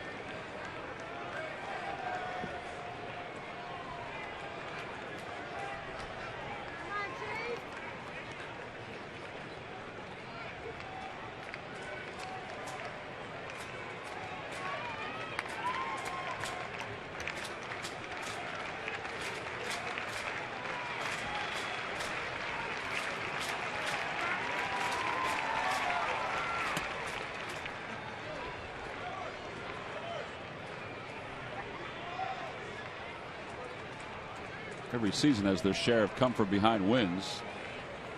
The Phillies might as well add one to the column here tonight. They're down by 4. Nice to get that started here tonight.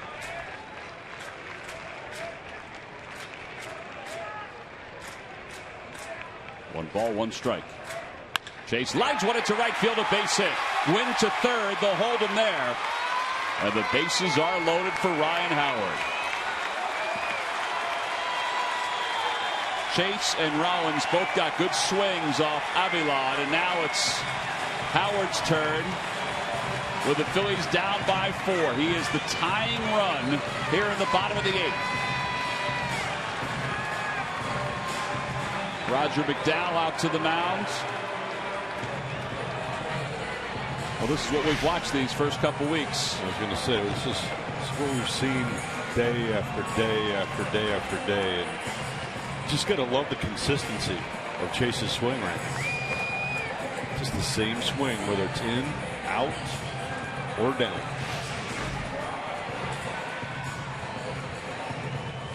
So Roger McDowell heads off the mound.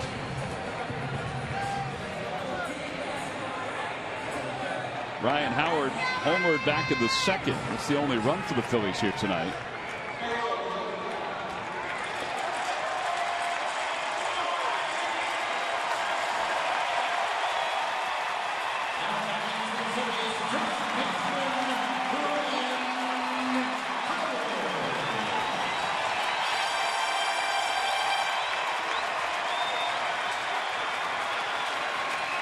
Boy, they are deep again. And the pitch to him. Fastball, take it for a strike. It's 0-1. There's no doubles defense, but this is, oof, we're way back. This is the home run earlier. It's a simple fastball down the middle, and Ryan looked like he was, he wasn't sitting on it, but he was ready for it. Figure he should get fastballs with the bases loaded. He's gotten 2 in a row. Now he may get something else.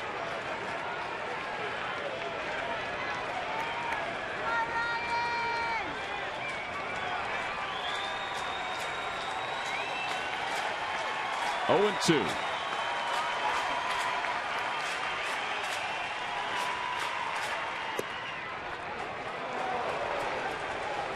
Three straight heaters.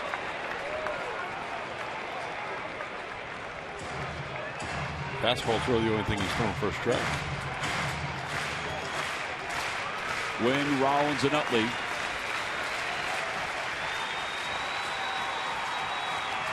And a called strike 3 right on the outside part of the plate. 4 straight fastballs.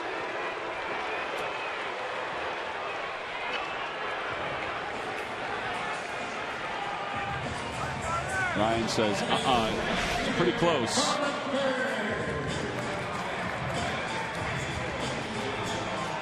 It's too close to take. Or 2 strikes. Yep. Now it wasn't where Gaddis had set up, but it was still looked like it was on the plate. Bill Welke, the home plate umpire. So now Marlon Byrd.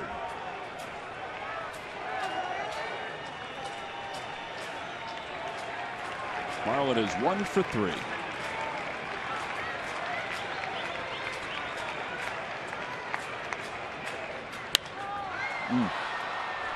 Not a play. It's 0-1.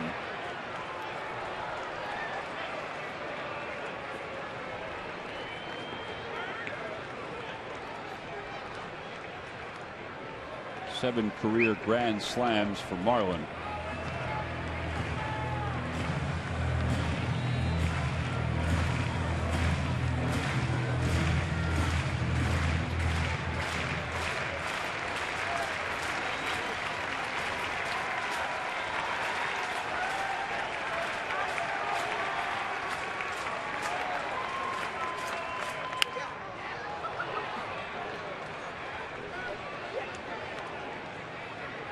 There's a big curve.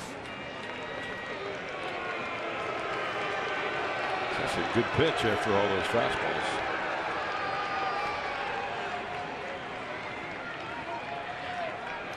Phillies have averaged just under 5 runs per game. 6th among National League teams. They had 1 tonight, and now the 0-2 pitch to Byrd. Opposite way, it's going to roll into right field, a base hit. 1 run scores. Here comes Rollins. Hayward's throw goes toward the cutoff man. It's a 5-3 ball game. You want to talk about not doing too much. That's exactly what Marlon Byrd did. He just served it into right. And it means the tying run is at first. Go-ahead run is at the plate.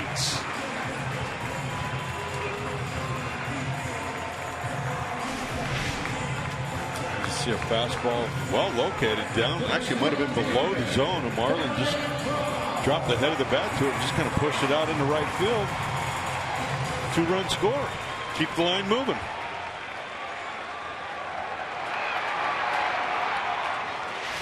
And now with 2 on and 1 out, Dominic Brown, the hitter. Good speed on the base paths. Breaking ball in the dirt. There goes Utley on his way to third. The throw. He is safe at third.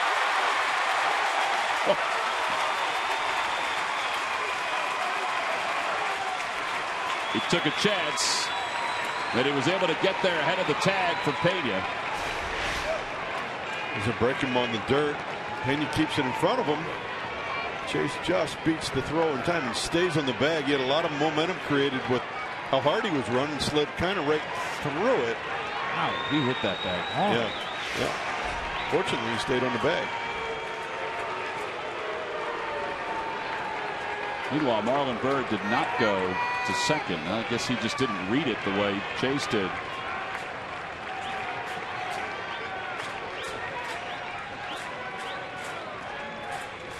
In the air to right field. Hayward going back. That one is gone! 3-run home run for Dominic Brown! The Phillies have taken the lead here in the bottom of the 8th inning. They have put a 5 spot on the board. It's 6-5 Phillies.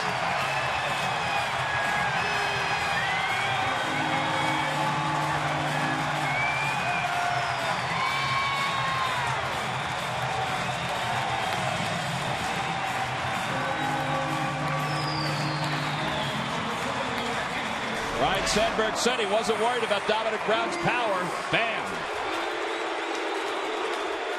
That was a sweet swing right there, Jamie. It sure was.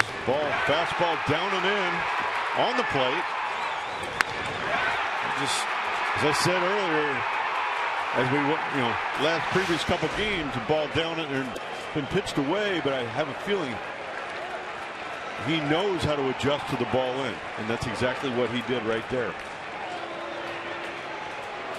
Phillies have scored 5 runs here in the bottom of the 8th inning. Swing and a miss. Jake Diekman is throwing in the pen. It's still Diekman who's throwing in the pen, so it looks like it's going to be his game in the 9th.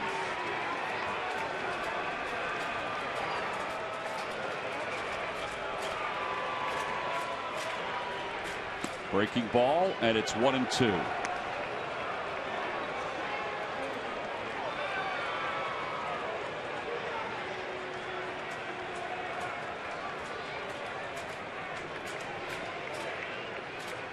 Another curveball out toward right. It's not deep. Hayward was playing deep, but he comes in and makes the catch. What a boost from an offensive standpoint to have this kind of an inning against that kind of a bullpen.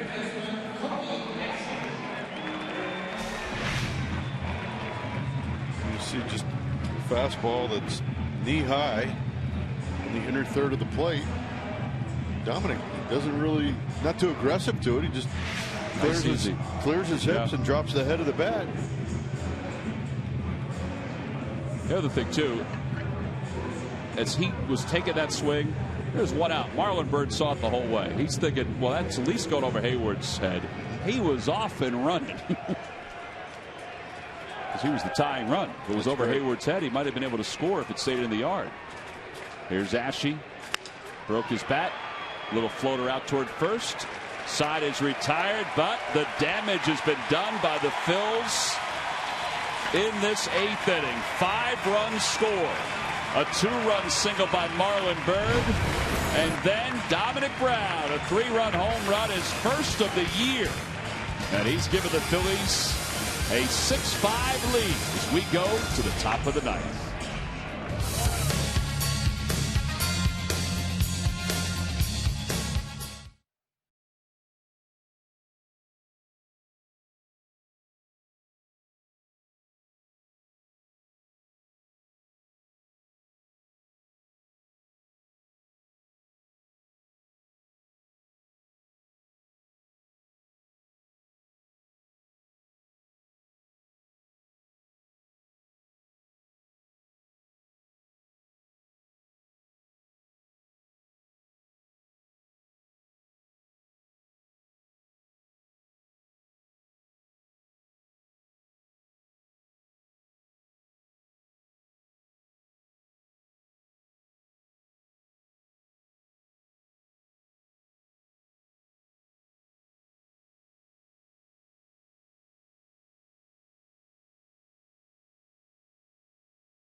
Presents Phillies post-game live.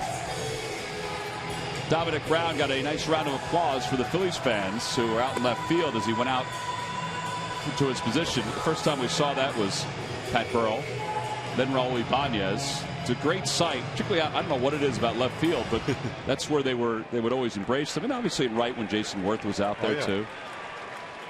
But rightfully so. And now Jake Diekman. Now, Jonathan Papelbon has worked 3 straight days, and that's why Diekman is in the close instead of Papelbon here in the top of the 9th inning. He'll face B.J. Upton, Freddie Freeman, and Justin Upton. Diekman is looking for his first major league save. Not his first career, not his first professional save. He's got a number of saves in the minor leagues. First pitch is somewhere. Check swing. No swing, says Brian Gorman. It's 1-0.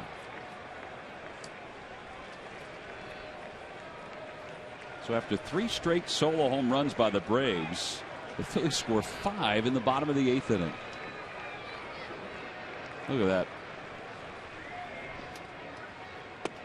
Low 2-0. Well, I think the Phillies their offense is very confident, and I think that's quite evident tonight with them being able to come back here in the 8th inning. And looking back to several years ago when I was playing here, that's the type of offense that we had. And it didn't seem like there was any lead that was too big that we could overcome. Well, now Diekman's fallen behind 3 balls and no strikes. Give me some perspective on this, Jamie. How different is this for Jake now? I mean, he's closing instead of Jonathan Papelbon. I know that you were never a closer. Well, the thing that I find, that might be a little concerning is that, with a down 4 runs going into the 8th inning, you're kind of thinking, well, maybe this game's over. I'm not going to pitch tonight. And all of a sudden, boom, boom, boom, and the phone rings and they go, Jake, you're up. And so now you got to kind of restart those engines. I hope that's not the case. But we haven't seen this type of a start for him since he's been up here this year. And I think right here, he needs to focus on throwing strikes, but he also has a guy on base right now that can steal some bases. So he's got and he's had 2 tonight. So you got 2 things to watch right now. Well, now Freddie Freeman. Freeman is 0 for 3 with a walk. Diekman looked like he was listening to Jimmy Rollins. Rollins was saying some things as they were getting to the mound. Breaking ball, 5 straight now to the strike zone.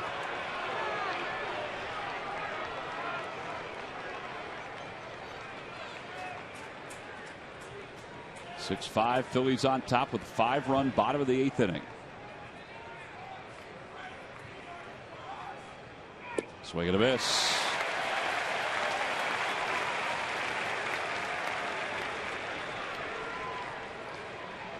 Oh, and it's nice to have 97 in your back pocket. You know, pretty much any time you can say, here's a fastball, see if you can hit it. And I think that's really what Jake Diekman has to think about right now. Just missed low with that. It's 2-1. Well, the good thing too is he's got B.J. Upton going back to first on his move to the plate.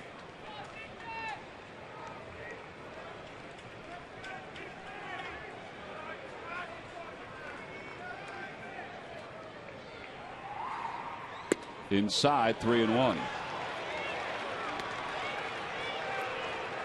Well, and you know, keeping him at BJ at first base allows that hole to be a little bit bigger on the right side. You know, that's one thing Freddie could be potentially thinking about.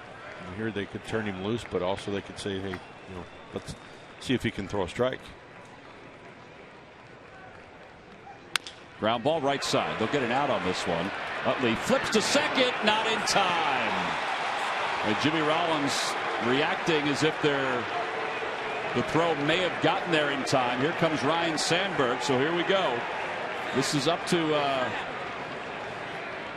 Ryan Sandberg if he can get Jim Wolf to review this. Now we'll take a look at it also. Ryan Sandberg has not asked for a review because he turns toward the dugout to see Larry Boa and see what Boa is going to signal, whether it be thumbs up or thumbs down. And Boa saying no.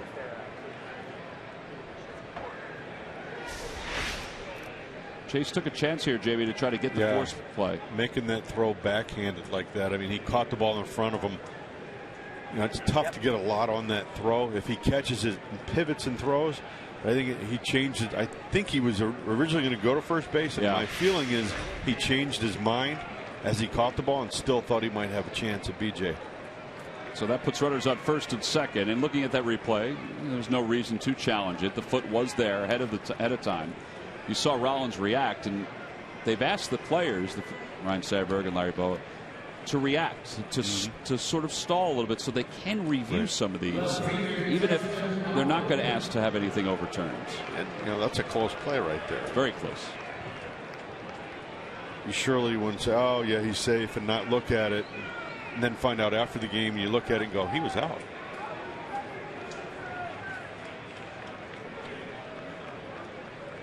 So now Justin Upton. 0 for 4, 3 strikeouts.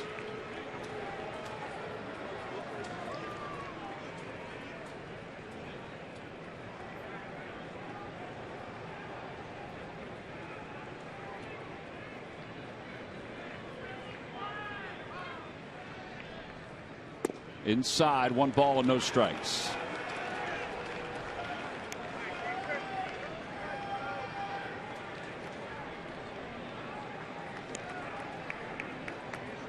Ten pitches, 8 balls, 2 strikes for Jake Diekman.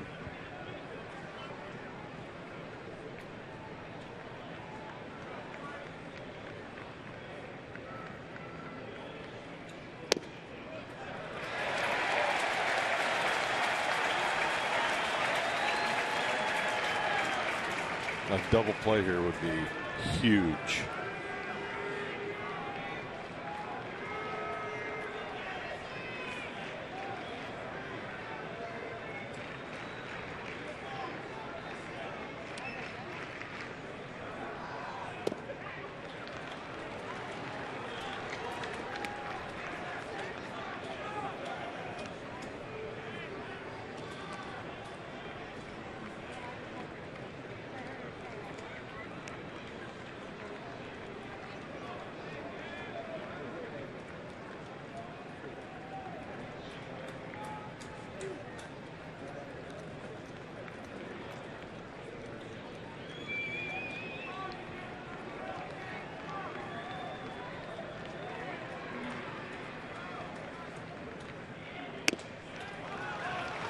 He's trying to guide it a little bit there. It's 3-1.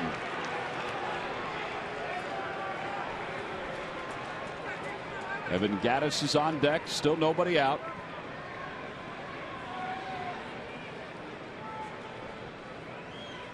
Three balls, one strike to Justin Upton.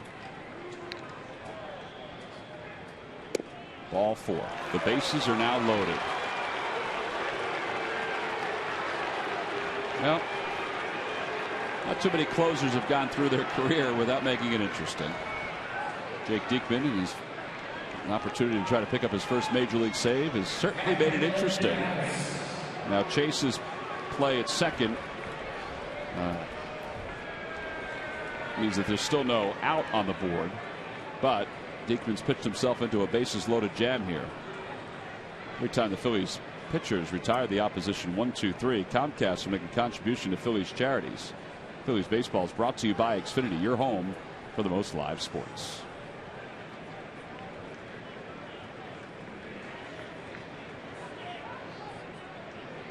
Well, now Evan Gattis. Gattis tonight has hit 2 home runs.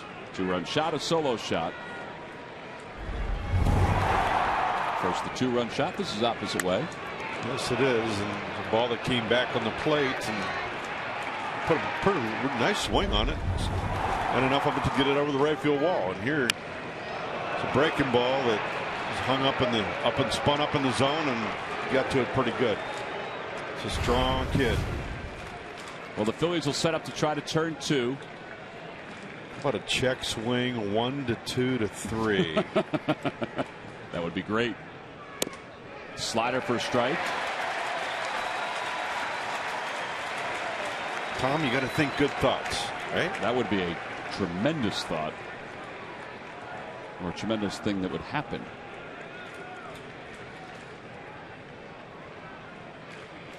Phillies with a 1-run lead here in the top of the 9th, looking for the outs and hoping to stop the run. Swing and a miss, 0-2. So he's throwing back-to-back sliders.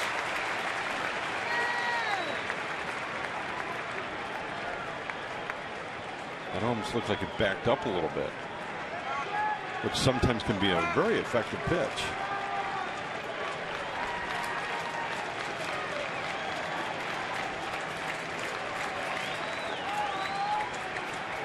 The 0-2 pitch.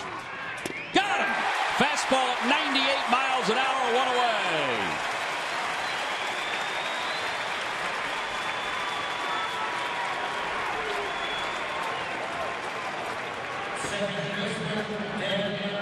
And here comes Dan Uggla. Carlos is looking for that ball up and in under the hands, and he just powers it up and away at 98 miles an hour. Reaches back for a little bit more. He's been sitting at 95, 97. Uggla homered his last time. He's 1 for 3 with a walk. Again, the Phillies look to turn 2, this time to finish up the game. And a strike on the inner half. It's 0-1.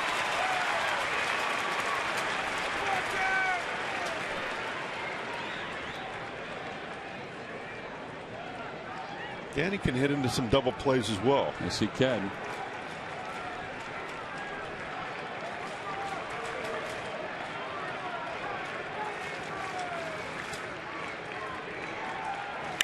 In the air to left field.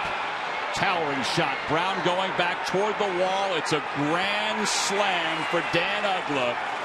And the Braves retake the lead here in the top of the 9th inning, 9-6. Gattis and Uggla have both homered twice here tonight.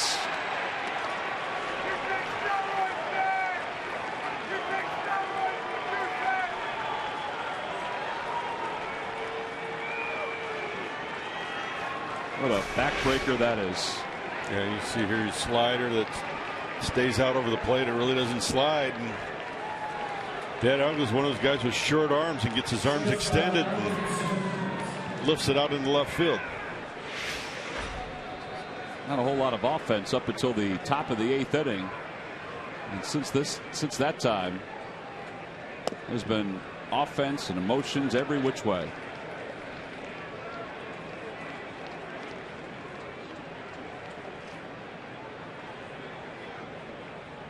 Simmons, the batter, he homered his last time up. He's 2 for 4. And a line drive base hit to left field.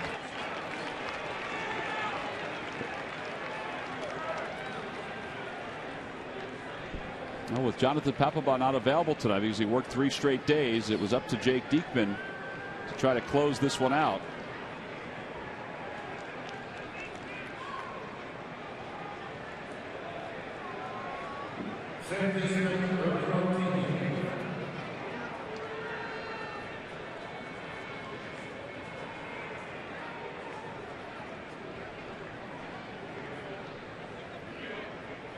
Ramiro Pena is 1 for 2.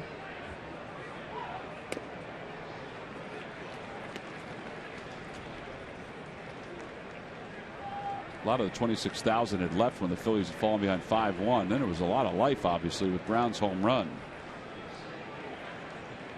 Now it's gotten quiet again. 0-2.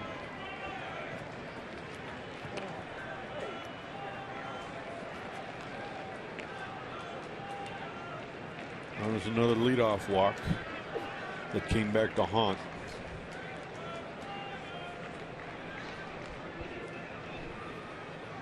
Oh, 2 pitch. Swing and a miss. 2 outs. And you can't stress enough, you gotta throw strikes. There's Jeff Manship.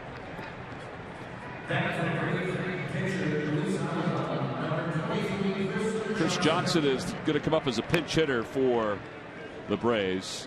For the Phillies in their half of the 9th, Freddie Galvis will lead it off. He's in obviously at third, where he's in over at third as part of a double switch. And then the top of the order. 0-1 to Johnson. Hitting .244 with a home run and 3 RBIs.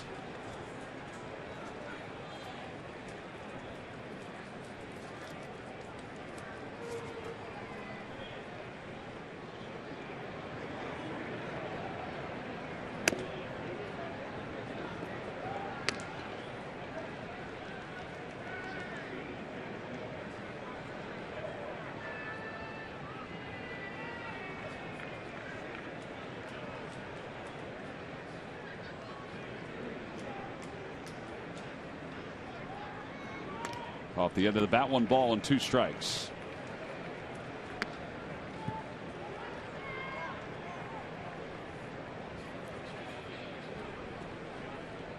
Well, the leadoff walk, then the ground ball to second, where Chase decided to go to second instead of getting the out at first.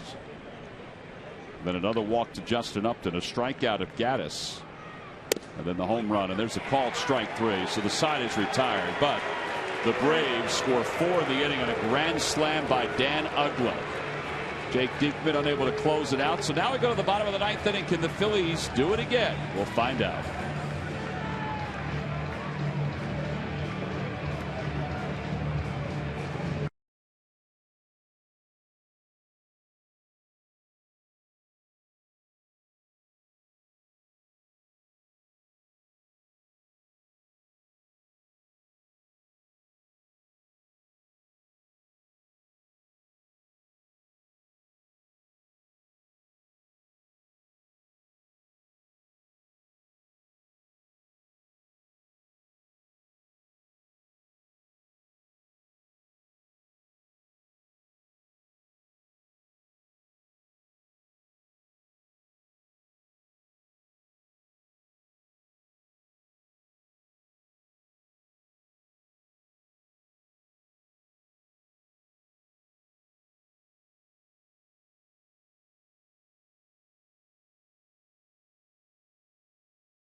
And they'll turn things over to Craig Kimbrell.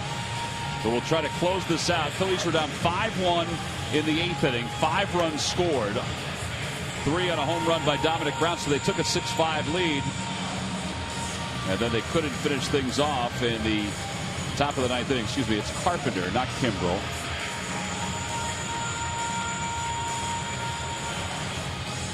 David Carpenter a 5.40 ERA. So instead of Kimbrel, it's Carpenter. There's Craig Kimbrel. Phillies closer Jonathan Papelbon was not available tonight. And now Kimbrel.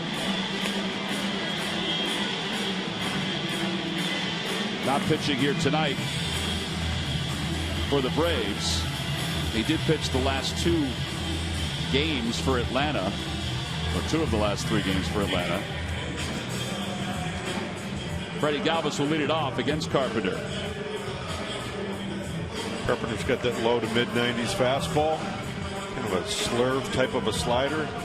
It's a slurvy slider. It's between a slurve ball and a curveball and a slider. And he also throws a split fastball, that would be. Freddie takes a strike. It's 0-1.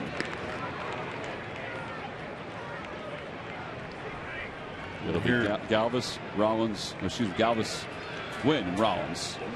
And here it's all about you need a couple guys to get on base. Swing and a miss. It's 0-2.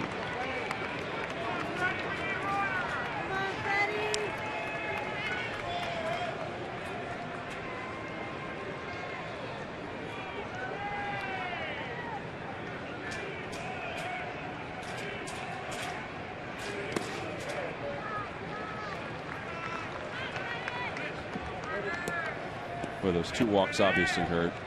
Chase not getting the out obviously hurt. Dan Uggla, bases loaded, boom, against a tough left-hander. Pitch that was hung up in the zone. Inside, 2-2. Uggla with 3 career grand slams now.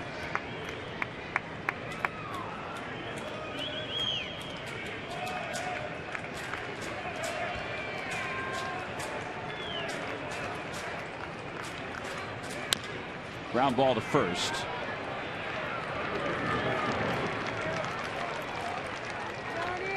One out. Tony Gwynn is coming up.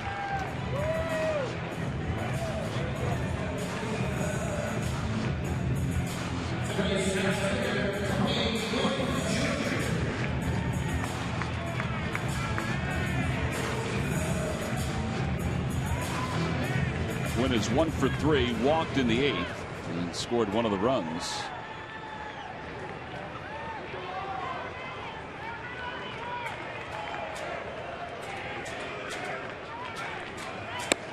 Over at the knees, 0-1.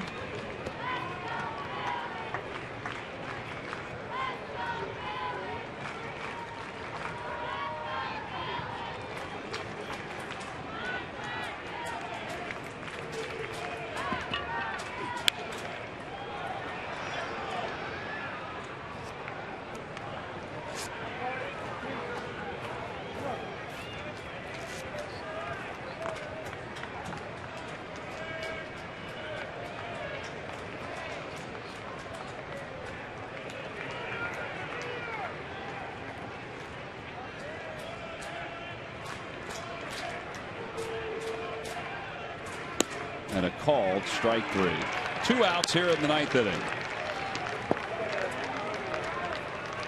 And it's left up to Jimmy Rollins.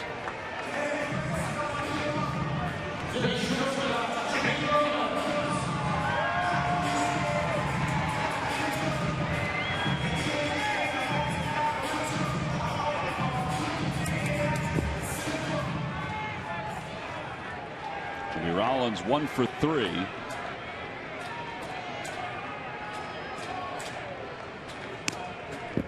Goes right past Gaddis. It's 1 ball and no strikes.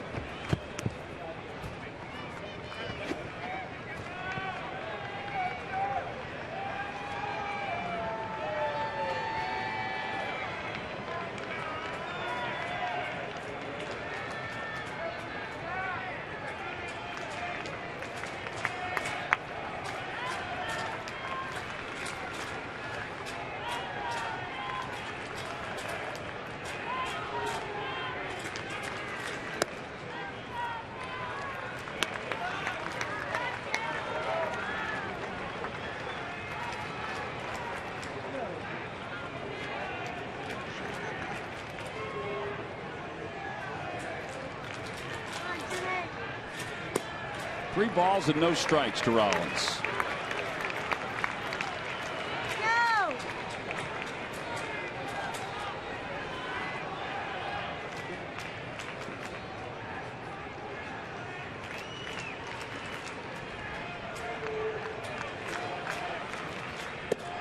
Ball 4.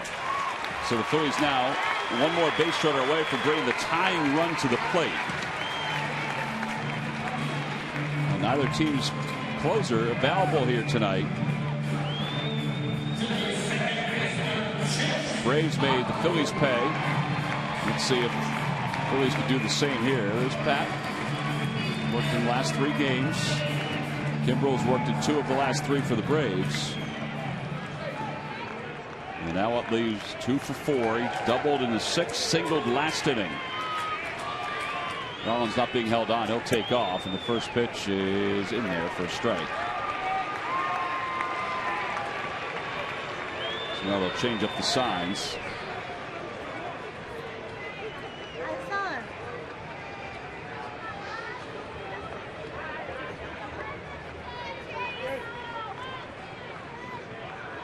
Love to see Chase get on here and bring Ryan to the plate. I think this would be a nice at bat for Ryan. Big opportunity. Get a base hit, drive the ball to the ballpark, but we need Chase to get on base somehow here. Behind 0-2.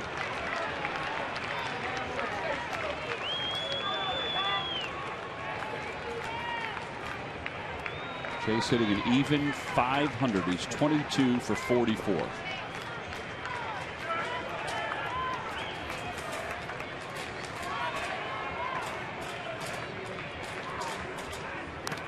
Fouls it away. It remains 0-2.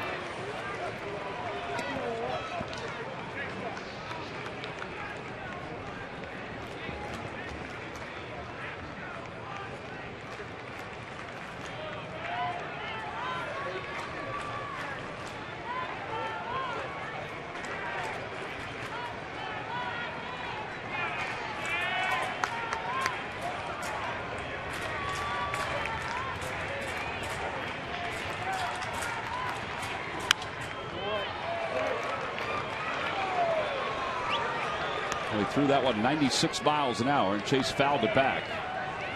But again, Gaddis is going to go talk to Carpenter.